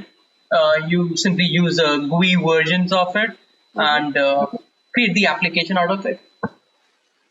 Very cool. Mirza, how about you? Are you guys using it? At this point, no, but we are really taking a look at this low code and no code, let's say, zone, because this is a pretty new topic inside software development in generally. So basically, we are trying to move, let's say, legacy development teams inside this low code and no code area, especially if we talk about testing. For example, we had during past year a very big project, and we had few, let's say, business analysts. People never code, they never test anything, and they try to test with our QA teams, and they were good. So basically, I think that this low code and no code topics can go also in this testing area, not only development. Yeah, that's a great point. So, based on what you're seeing and Siddharth, and what you're thinking about, Mirza, how do you guys see low code and no code tools kind of changing the development environment or the development and testing environment as you guys know it today? I mean, what are we seeing? How is that impacting what organizations are doing these days in those environments? Siddharth, why don't you get us started with that one? The low code and no code development frameworks, they're making use of varieties of pre-built tools to greatly reduce the time and the effort which is required to create an application. And the platforms take that visual approach to for the software creation and make use of those graphical user interfaces to make things easier for everyone. So no-code creation take things a step further by allowing the users to identify and design their application using simply drag and drop interface. So many companies, as well as the SaaS providers, are interested in this alternative solutions of low-code, no-code creation. Why? Because due to the shortage of, and I know we may come back to it later, due to the shortage of our DevOps expertise, and also the desire to rapidly create these applications. Yeah.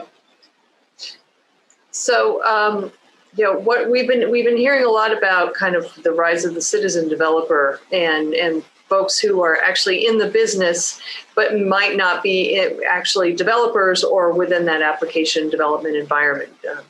And maybe line of business managers or people who are in the back office who have certain applications that need some sort of development work done in some way, creating some sort of application to help them do their business. Obviously, those are the folks who are kind of most, maybe they're like a target audience, if you will, for low code and no code. And I'm wondering, has that, the fact that we now have kind of this whole other population of people who are kind of getting in there and working around, working with the code and such, is that kind of changing the way developers are viewing their jobs and organizations are viewing the development jobs in general? Mirza, what do you think? I think this topic about low code and no code is a pretty good step in future. I think the future generation of developers will be drag and drop developers. Basically, we will have companies that will produce software for low code and no code. Of course, they will develop some platforms where some came inside this platform, log in and build their application. And from, let's say, business perspective, this is pretty important. Sometimes you need time to create some, let's say, Jira ticket for some new feature. But if you had a no-code platform, the business managers or BIs, whatever who works in back office, can just log in on platform and use this drag and drop software to create some feature inside the application. So basically, they can develop this feature maybe in 1 hour. Instead of creating some Jira tickets, then go to talk with developers. Okay, we need to develop this, I don't know, making some kind of tickets there. Instead of that, they will have a chance to develop their own future without any extra efforts. So, Siddharth, what are you guys seeing? And I'm especially curious because Mirza, to your point, you're saying that this is kind of the future going forward. But how does this change how an organization views developers? Because it seems like obviously can't solve every problem, but does this minimize the developer's role in an organization, or do you think this actually enhances it by possibly enabling them to kind of focus on those applications or those tasks, those developer tests that are more critical or business forward, if you will? I think it depends upon the kind of applications that you're working across. If you're working on something which is very repetitive in nature, let's say website creation, why don't you use these portals which come across where you don't have to work on any of the coding practices and you're ready with the website? So yes, it may ease your life. But let's say if you're working on something very complex environments, there you have to make your hands dirty and you can't get or run away from it. So the idea is what you actually want to save. You want to save the developer's work. Yes, it is saving the developer's work to a certain extent. But if you want to say that this will completely, radically change the environment in which you are working, no, the coding would remain. And maybe in further discussions, I may bring more light to it. Okay. All right.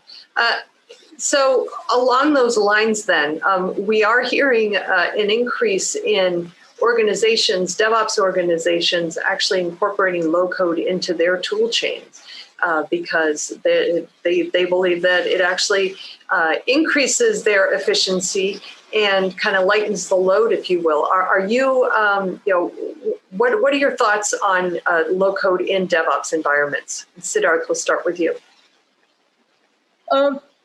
The low-code frameworks, if combined appropriately with our DevOps tools chain, well, yes, will surely speed up the implementations of your task and end-to-end processes. In this case, your workflows can be started in response to your IT and business events. You can also use your templates to, let's say, rapidly create new processes, and variables and flow controls make data management across platforms simpler for you, which is complete in agreement. Also, the pre-built integrations and in the world of API applications, if you say, the accessibility also allows the automation of virtually any digital business operations. So as low fundamental code concept of the automation and abstractions are expanded into the DevOps realm of software maintenance and management, yes, it will make sense. However, that is where the real value also comes across. So the ability to automate your Marai time-consuming task, which is sort of associated with developing, testing, or let's say publishing or maintaining the enterprise-grade production applications, they require a platform that automates your Marai task, your time-consuming task, which is associated with, let's say, building it, testing it, releasing it, maintaining it, applications in enterprise-grade production environment.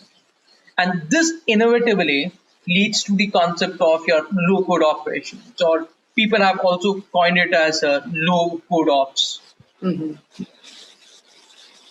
All right. So Mirza, you had mentioned that your organization is considering using low-code, no-code in the testing part of your DevOps environment.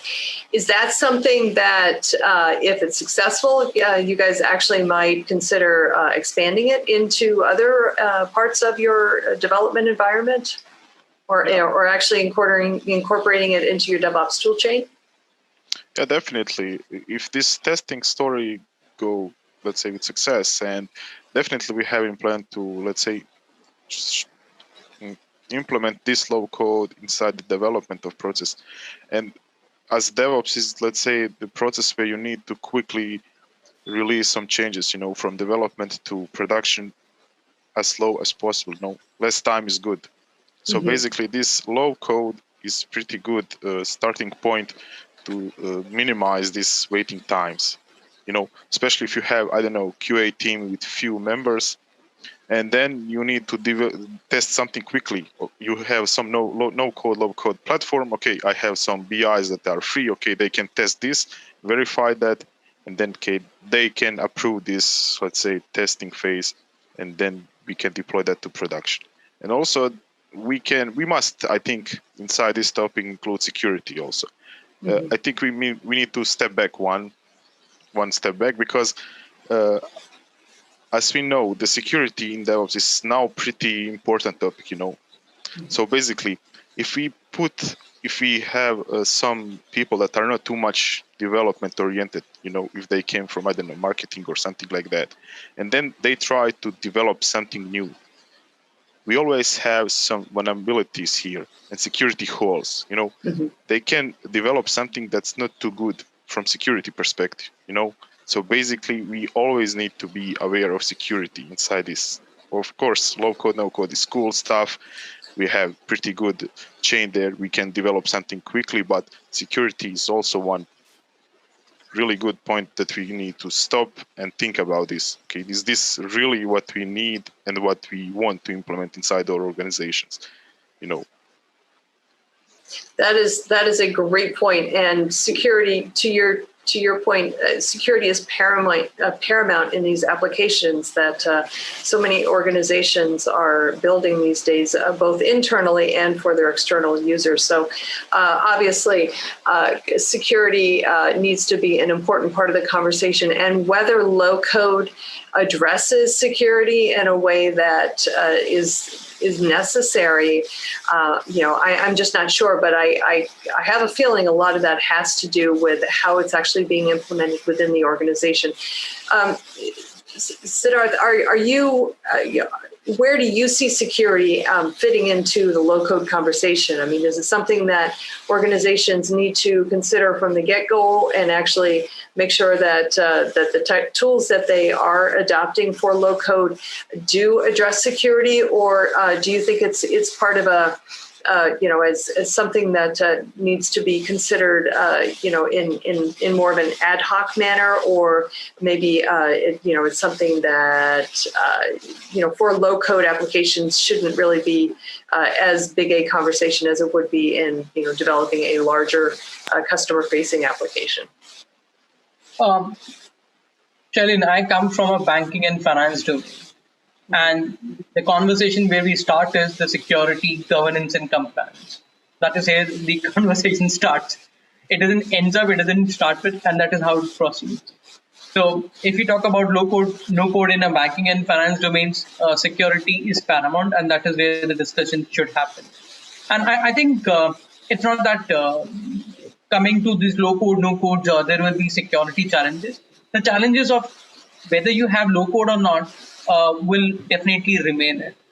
And I'm pretty sure the organization where, for example, NatWest Group is working across this, the organization's security purview is very strong in it. Mm-hmm. Secondly is it also depends upon the low-code, no-code frameworks or tools or platforms, in fact, is where I'm actually using. If you're using within the premises, the complete infra, yes, the security is not that challenge. But yes, now when we're living in a virtual world where everyone is working from home, we need to think of it. And given the experience which I have with these tools and platforms, I think they are pretty much taking care of it.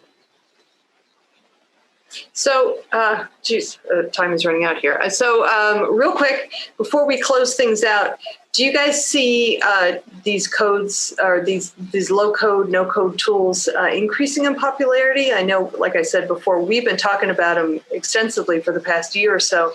A lot of that had to do with the pandemic and the fact that organizations were moving at such lightning speed just to keep up with everything. But do you think that this is a trend that's going to continue?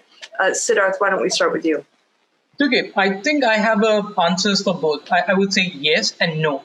Now, why I'm saying both of them is, now, let's say given how difficult it is for many enterprises users to get IT to modify our current systems and workflows, using low-code platforms makes sense for them. However, as I said earlier also, the high-skilled programmers are still needed to create your large-scale enterprise class applications that power your entire organization. Mm-hmm. So yes, it will undoubtedly have a future and will be used in a variety of applications, since low-code breaks down those sophistications of the solutions. And it will, however, it will not be able to replace the other methods of software development. While there is a distinction between low-code and no-code channels, the words are often used interchangeably. So I would just ask readers to, pretty abstain from it. Now, just because low-code isn't suitable for developing your enterprise class application, as I said earlier, such as your ERP, it doesn't mean that it can't be used for simple applications. So what you can do is, low-code may offer the developers the pre-built blocks, which they need to build complex applications by standardize your applications creations across different developers. And on the other hand, low-code also reduces the learning curve for training new people to maintain and modify the code. So don't expect low-code to ever completely replace your conventional programming method, because big, complicated applications are just that, large and complicated. And no amount of abstraction will replace the need to understand how an application functions until unless you go at the line of code level. Mirza, what about you? How do you see the landscape shaping up? Do you think it's a fad, or are we gonna see low code, no code tools for a long time? Yeah, and generally, this is, let's say, a good standpoint for future, as I mentioned, for future developers. And as colleague mentioned already, we have so much enterprise complex application that will maybe never can be replaced with this low code, no code. But in general, if we think about this low code and no code approach, we will see a lot of, let's say, new programmers starting learning programming with low code and no code blocks. You know, in kids in the school, at least here in Boston, they start learning programming with these blocks. You know, they just drag and drop these blocks and learning logics of some applications. So basically, some smaller application we can develop with low code, no code, some web apps. You know, we already have some online platforms to build websites from scratch with zero coding knowledge. And for, as colleague mentioned, for some complex projects, we will still need a lot of developers, especially, let's say, in banking sector where you have a lot of money and a lot of transactions. So basically, we need real humans behind that application who understand that some transaction maybe must be denied, some transaction must be approved. So basically, at least from this, let's say, some enterprise application, we will still need developers, but for some simple application, we can use low code and no code. All right. Well, my thoughts exactly. I think we are definitely going to see low code, no code continuing in the marketplace, and helping, being an assistant technology rather than the wave of the future for developers. I think we'll definitely always have a very large need for developers to be able to lend their expertise to the application development process, especially for those larger enterprise applications, to your point. So, gentlemen, thank you so much for your time today. It's been a pleasure having the conversation with you. And as always, your expertise is always so much appreciated. So thank you again for your time. Really do appreciate it. Thank you too. All right, everybody, please stick around. We've got lots more TechStrong TV coming up, so stay tuned.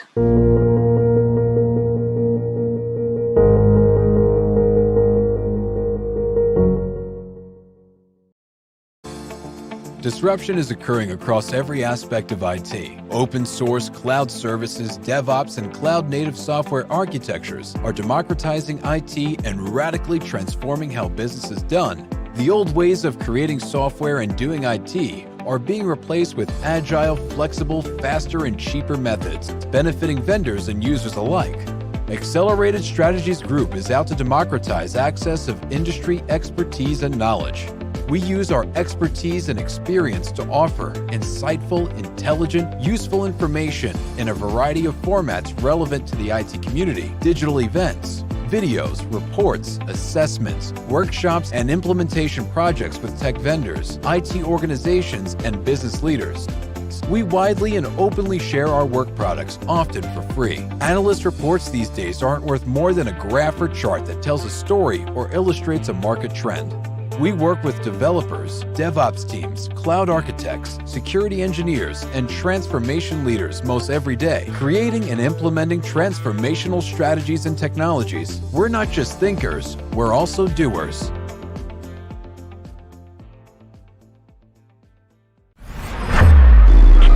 This is Digital Anarchist.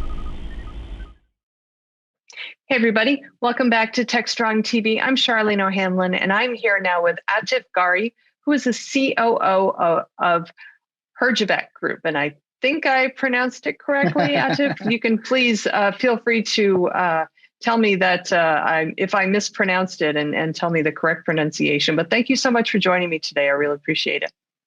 Absolutely. It's a pleasure being here. And you did pronounce it right. Yay. All right. Well, that's like a personal victory for me then. Tell me a little bit about your organization, first of all. Yeah, Herjavec Group, we've been around close to 20 years. We're the first managed security services providers in the world. Grew up in Canada, expanded to the United States, to abroad to Europe, running global security operations centers and managing our customers' critical data, operating it, reviewing it, 24/7. That's core of our service. Excellent. Excellent. So I actually kind of come way back from, the sales channel, the IT sales channel. So I'm well familiar with managed services, managed security services.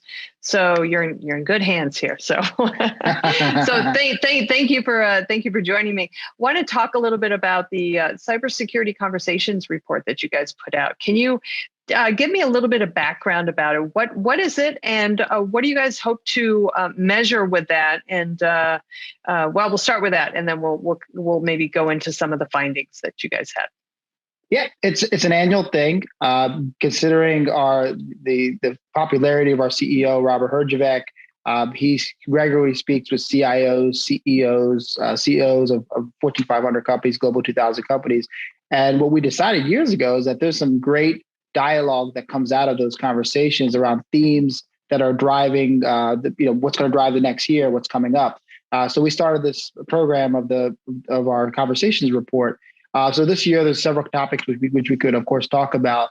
But the idea there's nothing rocket science, but it's more of to stimulate discussion, perhaps add key points to consider as you go about planning the budget for the year, the key priorities, and kind of knowing what others in the industry are concerned about or focused on. Very, very cool. Very cool. So kind of taking pulse of the industry then. Absolutely, from a CIS perspective and looking at it with a cybersecurity lens. Yeah. Nice. Okay, great. So let's talk about some of those then, some of the findings from this year's report, or maybe some of the trends that in having those conversations, some of the trends that have emerged. I guess focusing mostly on cybersecurity, but obviously if there's some bleeding into other areas of IT, would love to hear about that as well. So can you kind of talk to me a little bit about some of the trends that you guys are seeing as a result of these conversations? Yeah, absolutely. And I think just like you see tattooed all over the news and wherever you go, COVID is dominating theme of 2020, and it's in coming into 2021, same thing. And particularly for cybersecurity, it's been a key factor for remote work.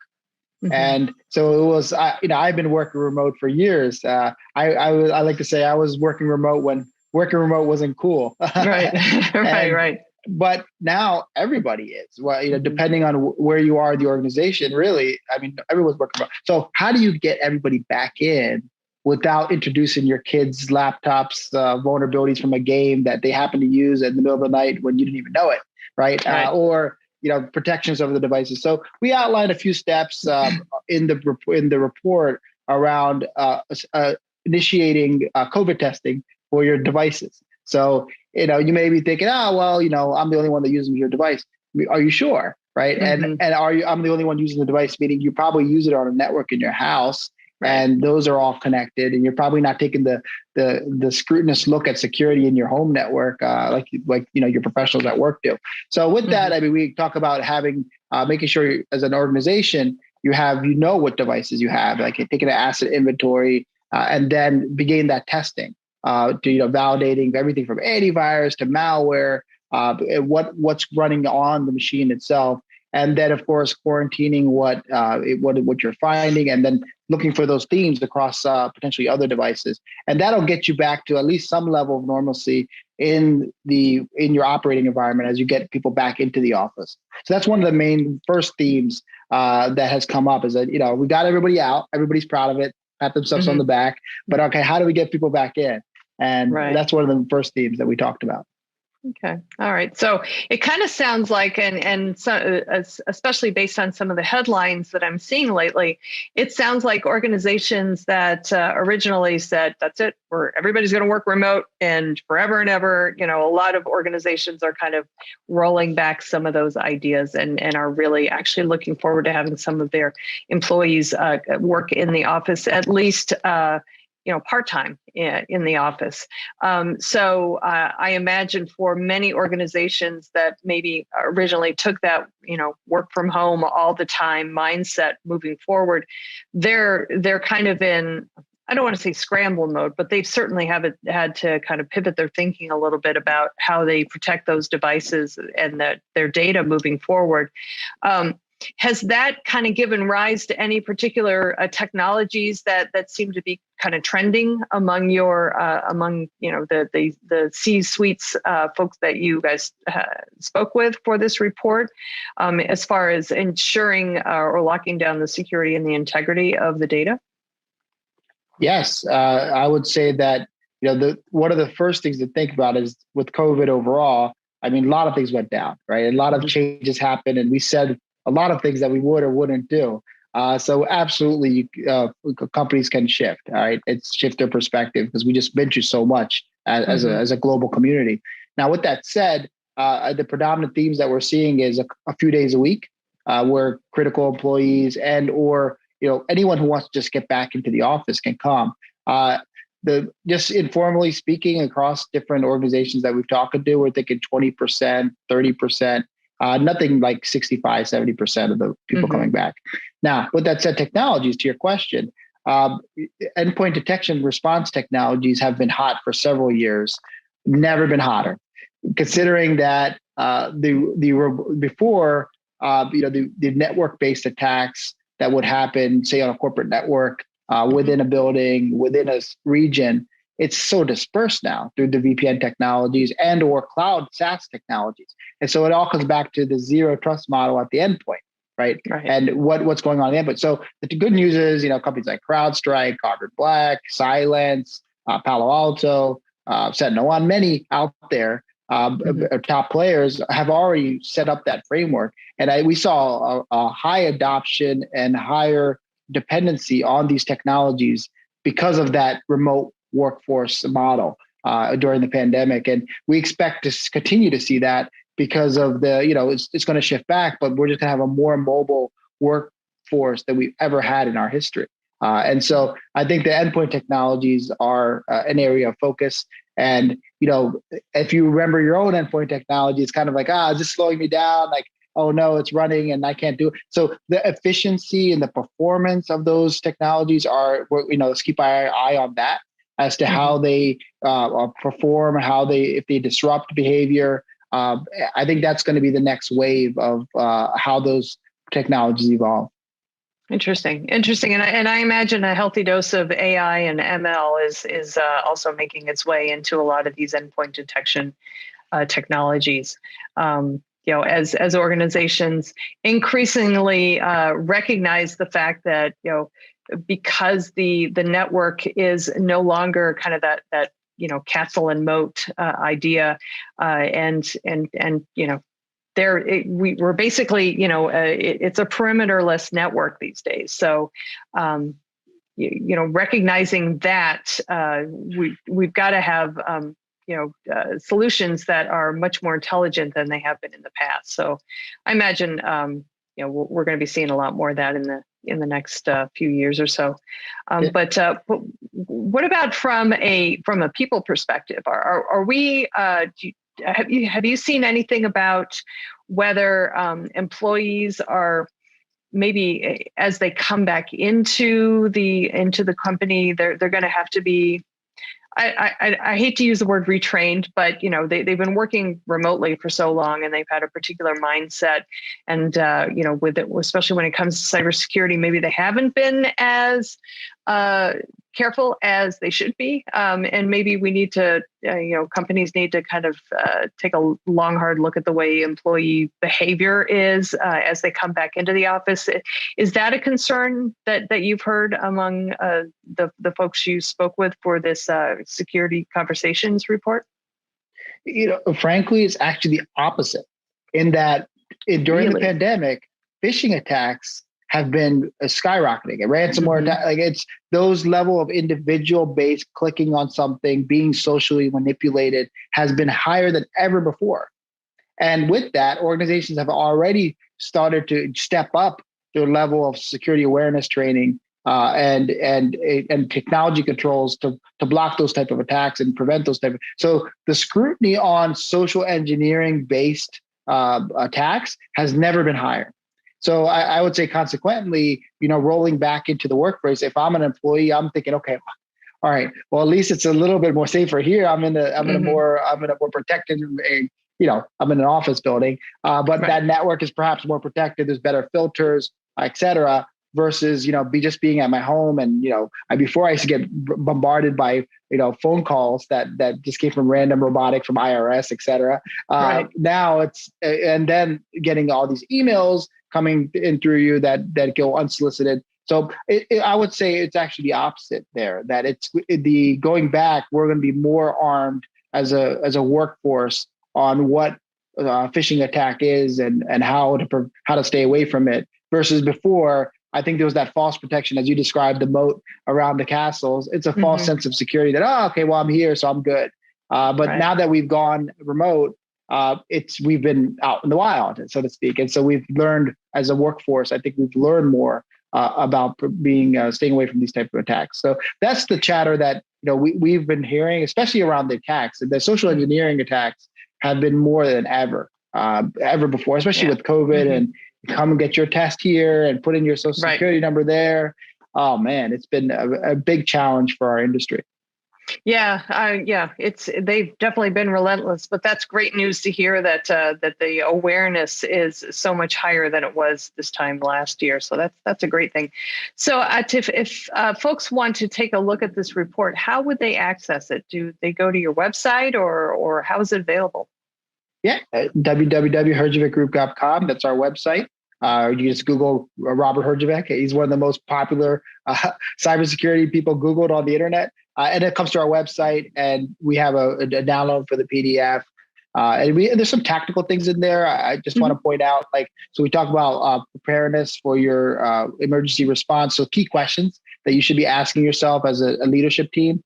Companies have found that helpful, as well as, reprioritizing testing. And, again, another set of key questions in the report that's actionable you could take and discuss as a team. Hey, do we have did the DR plan actually work? Do we need to make tweaks to it? Do we need to add an emergency phase for laptops being shipped? So there's some tweaks that could be made to your emergency response plans based on what we learned last year. And we cover some of that in the report. Very, very cool. I love that. All right. Well, thank you so much for taking a couple minutes and talking with me about the report and some of the findings. And we'll have to have this conversation again this time next year and see what's in the next year's report and see how it's changed, if at all. Yeah. My pleasure. Glad to do it. All right, great. Well, thanks again. All right, everybody, please stick around. We've got lots more TechStrong TV coming up, so stay tuned.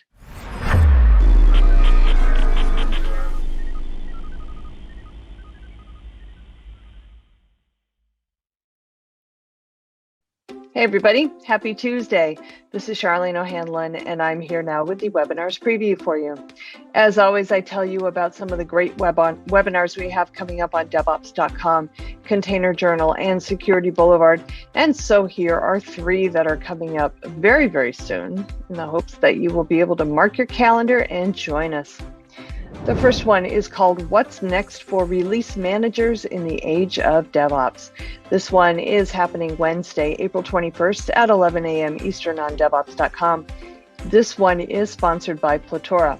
And release management processes have always been tuned to coordinating large, complex releases, but as more teams adopt DevOps, there's been this continuous shift toward on-demand releases with small batch sizes. So that means that the role of release managers needs to change. Release managers need to become more agile, increase automation, and reduce release complexity. So this webinar will take a look at next release management and what release managers need to do to keep their jobs. Some of the key takeaways include how release management needs to change in the age of DevOps, how release managers can introduce automation into their workflows, and how to release complexity as batch size decreases. Definitely, that's going to be another good one. All right, the next webinar I want to let you know about is also happening Wednesday, April 21st. This one is at 1 p.m. Eastern on DevOps.com. It is called DevOps and the Alternative Cloud, and this one is sponsored by Linode. This webinar will dive into the results of a recent study by Accelerated Strategies Group on how frontline DevOps staffers around the world define the essential characteristics and features of public cloud providers. From hyperscale mammoths like AWS, Google, and Azure, to alternative providers such as DigitalOcean, Hetzner, Linode, and OVH Cloud. So topics they're going to discuss during the webinar include the cloud provider selection process and essential evolution characteristics, roadblocks to using cloud infrastructure effectively, and attributes of alternative cloud providers that make them competitive options. This is definitely a webinar you want to check it out. Check out if you are even considering maybe switching up your cloud provider.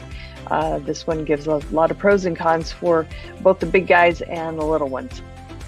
All right, the third webinar I want to let you know about today is called Managing Open Policy Agent at Scale. This one also is happening Wednesday, April 21st at 3 p.m. Eastern on Security Boulevard. This is sponsored by Styra. In our containerized application world, Open Policy Agent has become the de facto standard from building security and compliance guardrails into our apps and development processes. But managing OPA at scale is about more than just writing authorization policy.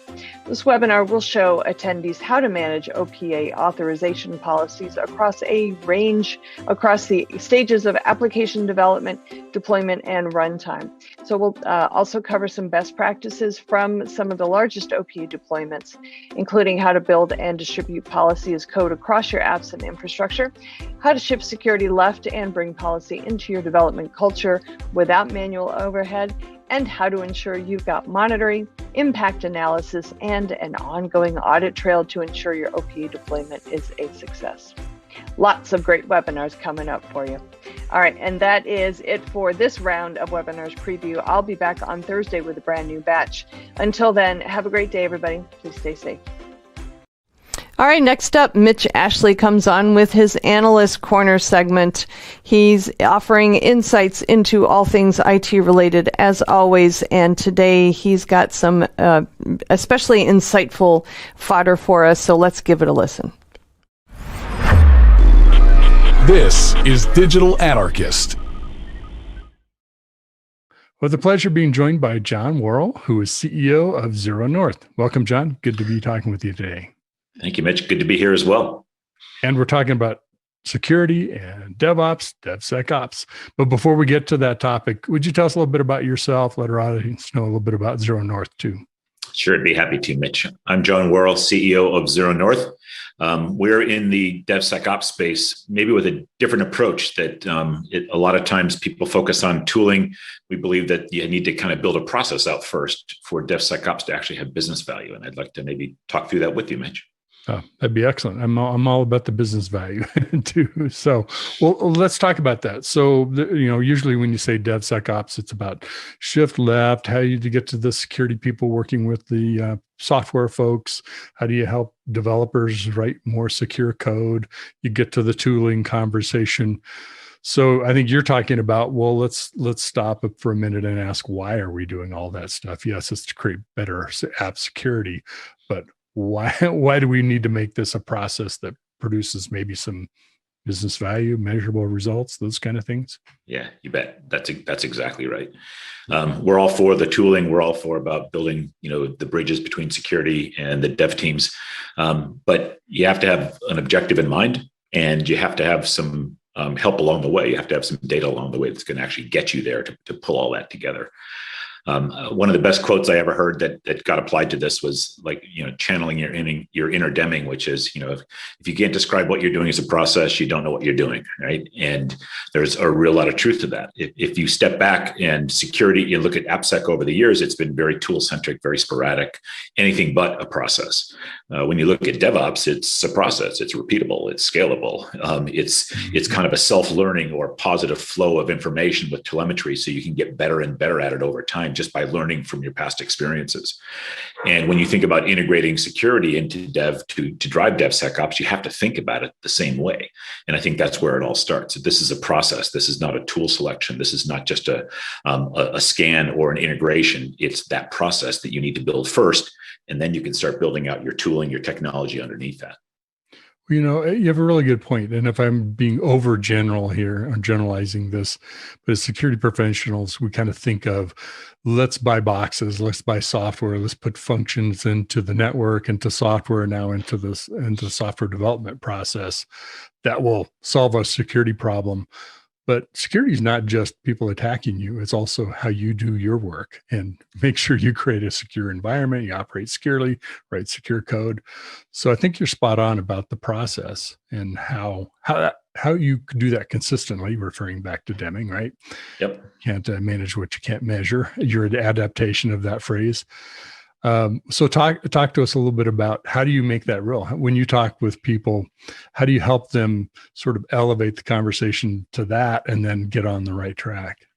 So I think it starts out with that process conversation, and whichever analogy you'd like to use for that. Think about it this way: the process in our view works like this. You're going to set some kind of a governance standard for your organization. You can't have each dev team setting their own or each business unit setting their own. You're going to want to try to get global visibility so you can actually have effective global risk management. And we'll start that as a kind of catch-all for the business objective. But in a sense, that really captures what we're trying to do with DevSecOps. You need global risk management across your organization. And that means you have to have some visibility into it. You have to have a way to impact your current state to make it better. And you need a process to drive that in a continuous way. So it starts with setting some governance standards. It's saying, okay, what is our ideal objective for our top tier applications? What is our ideal objective or governance model we want to put around our mid tier or whatever the application categorization might be? Then you want to make sure that you've got a continuous process to build the data that's going to inform you whether or not you're actually meeting those objectives. You have to look at performance reporting so you can measure how you're doing against that. And then you have to be able to action that intelligence to say, yeah, that data is helpful to me for a number of reasons. Number one, I get visualization of risk. I can get prioritized remediation if I do this right. So my developers can make intelligent business decisions about which vulnerabilities get fixed now before we progress the build and through the build. The third piece of that is which teams need what kind of training on security coding, good security coding practices. Instead of trying to treat everybody the same, use this telemetry to say, you know what, team A is struggling with cross-site scripting. Let's go do a lunch and learn with those guys and watch the immediate impact we're going to get from that. And then let the process continue and go all through. There's a lot of technology in there. There's a lot of things in there, but it starts with the process.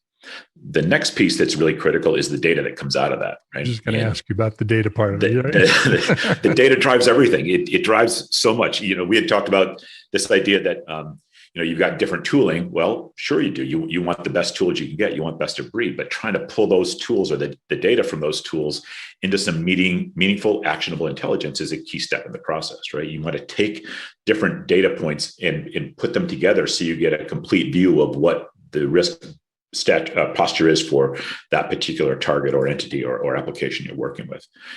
We talk about the analogy of the blind men and the elephant. You have four blind men all experiencing an elephant from different places, and they all can come up with a different understanding of what they're really touching and trying to investigate. And it's a perfect analogy for a multi-tool environment when you're scanning across the pipeline, that if you just look at one experience or one tool, you're not going to get a complete view of what's going on. Imagine the difference of being able to just do static scanning and realize that you've got all these highs and criticals, but not compare that with your dynamics. So a lot of those highs and criticals may not be exposed in my environment, right? I want to pull those together because I'm trying to understand, number one, where the risk is, but I'm also trying to optimize my developer productivity and making sure they're not fixing a bunch of stuff that doesn't need to get fixed. If I've got a compensating control in place or it's just not exposed already, and that's not high on my list. I want to really focus in on what's valuable. So that data can be used for making good business decisions on risk. It can be used for prioritizing remediation. That data can be used for, call it the wall of fame, wall of shame. It's how do you really measure and incent and reward your business units for meeting their risk management, targets, right? And again, how do you help those that are lagging behind? How do you help them get better? And that, to me, built into this process is where you get real business value. You're getting the faster delivery of software. You're getting the better developer productivity out of this. You're getting that risk management layer and visibility you need, but you got it as a process. And you can measure week to week, month to month, quarter to quarter, how much better you're getting at it. And that, to me, is a real business solution. You described a lot. So let's unpack some of those things. The third piece of it usually is talk about people, process, and technology people. What are the kinds of roles of people who are going to be using that kind of information, that kind of data? Because we're often talking about getting security information into the developer's hands so they can fix things. But you're also talking about, well, what should we fix? Let's not waste our time on things that don't matter, right? The environment secures against cross-site scripting, so let's not worry as much about maybe that as something that can be exploited. Who uses that information? And then I guess the third part of it is it's about continuous improvement. That's that cyclical process of, are we getting better? Are we getting value? Are we, is there benefit to the work we're putting in on this? You bet. So you've actually said a lot there too. So I'll try to. I did. I'm just following your lead, John. Yeah. Good. We can confuse each other in this whole process. So if we start with this idea of the continuous improvement, just kind of going backwards here, the whole goal is to have that process, which is a continual healing process, if you will. You're always going to get better. DevOps does that with telemetry about what is my productivity of my developers? What are my key metrics on how many story points I'm taking down? How many am I delivering? And, am I getting better, sprint after sprint after sprint? All great stuff. The same model plays out in security. That ties back to one of your comments about, the role of the CISO. And you mentioned, typically security guys buy a technology, they deploy it. And that works for proactive control, which is what security has been doing so much for. My days of running the product for RSA Secure ID and working at CyberArk and any kind of blocking technology or control, you buy it, you deploy it, you set it and forget it for the most part, and it works, right? By the same token, this isn't really responding on the SOC side either, right? This is not responding to an in-process attack. This is a different approach to security. And I think the reason that's important is, number one, businesses are demanding more business metrics, business telemetry out of their security programs. Mm-hmm. What am I getting for my investment? How do I know I'm investing in the right things? Am I spending in the right places? All of those things are really important, right? And the role of the CISO, by definition, is evolving as well. And you can see the people that were running security teams 10 years ago are very different than the model of who's out there now. Many people have grown into that role. Other people have come from the business side of the house, and they're not the technology experts that were good at configuring firewalls. They're really trying to deliver business value to the organization. And if you're going to step from infrastructure into the world of application security, you need to be able to have value to the business. And this data is a great way to deliver value to the business. Yeah, really important point, because the CISO role is evolving, and oftentimes it's becoming a CIO, CISO kind of role, which means you're getting into the application stack, not just the network stack. And I'm not saying that they weren't worried about the app stack, but now you're getting much more into the nitty gritty of it. And, are your security people software people? Well, not necessarily, but they are very accustomed to, getting data and responding to that data. And in this case, maybe helping development teams, developers, others with understanding what the true severity, not what some scanning tool might say, right? You bet. Which is sort of our history with vulnerability management. Sure. To really help them understand, okay, great, this, and then demonstrating to the business, to compliance, to whoever you may need to be reporting to, it could be customers as well, to say, here's what we're doing. Here's the actions that resulted from investment in these tools, peoples, and processes. And that customer angle is actually really important. And I hate to use the word SolarWinds, but I'll use it. It's just put yet again a big spotlight on software supply chain, software security, and how critical that is. And so many organizations now are asking of us, as well as our customers, what is your software development process? Prove to me you got one, right? Great use of this data. When you think about your business line risk owners, the people that are actually responsible for they work for the GM or the SVP of that business unit, they've got the risk management challenge. They need this data to do their job well. If you take that data to the board, our data is being used as part of the quarterly board package to talk about how they are addressing and how they are improving the risk posture of the organization. And then I want to go down really one level deeper, because when you think about this, integrating into the DevOps process means that, it's not necessarily just about the developer making that independent decision. Typically, there's a product owner in there someplace that's going to be making some decision about what's going to get done now versus what's going to get done later, right? So being able to feed that product owner with the data they need to help do the triage and make those decisions, that's another great use case of this data we're pulling together. You mentioned a lot of things, a lot of roles too, including the product person. In your experience with Zero North, and I really appreciate your background in security too, so we can relate about those days as well.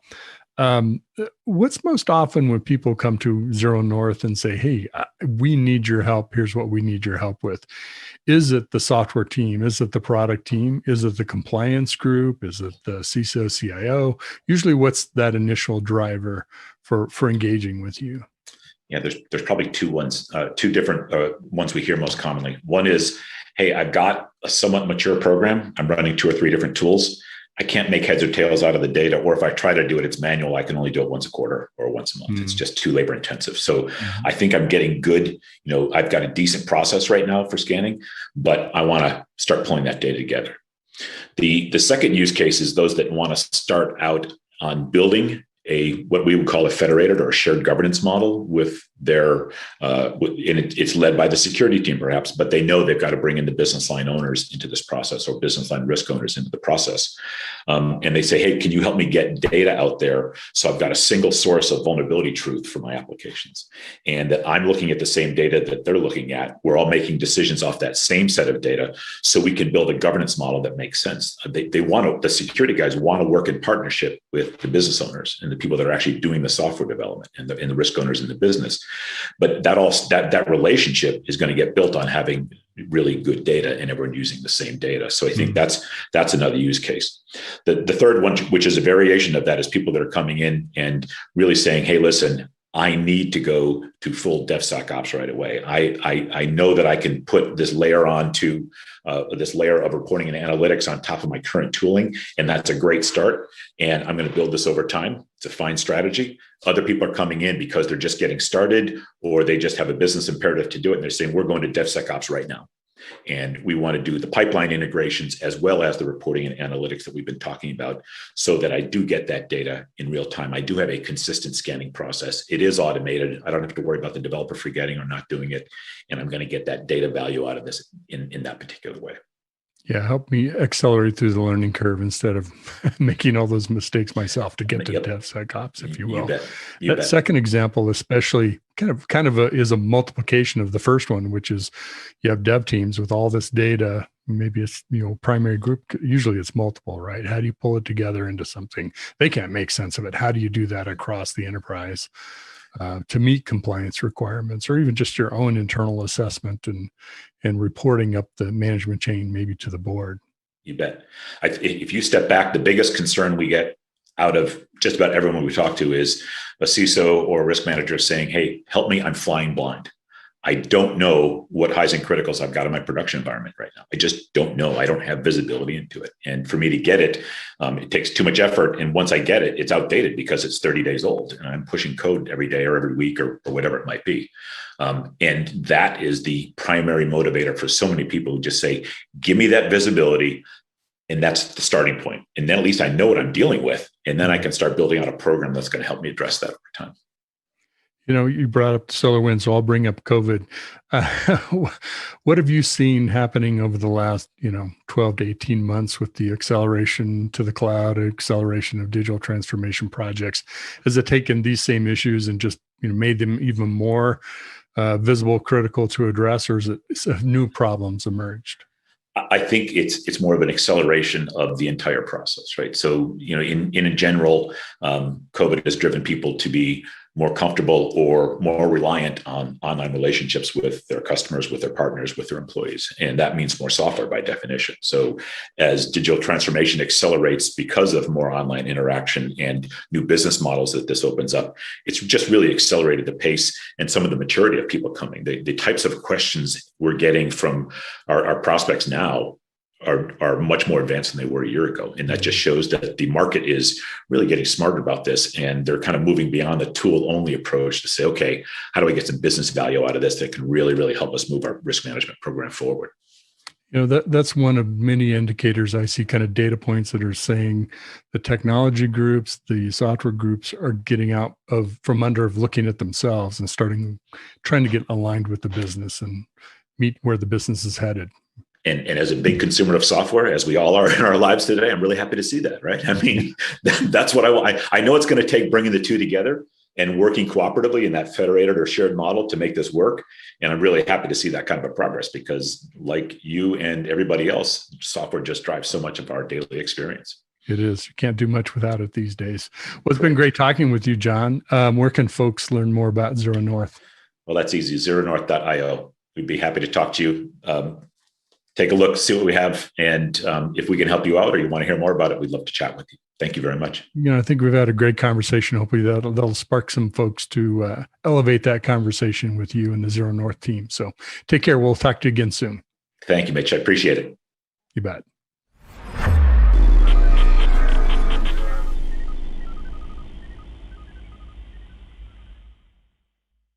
Hiring great DevOps and cyber talent is a huge challenge for technical teams. Cloud transformation is driving demand higher.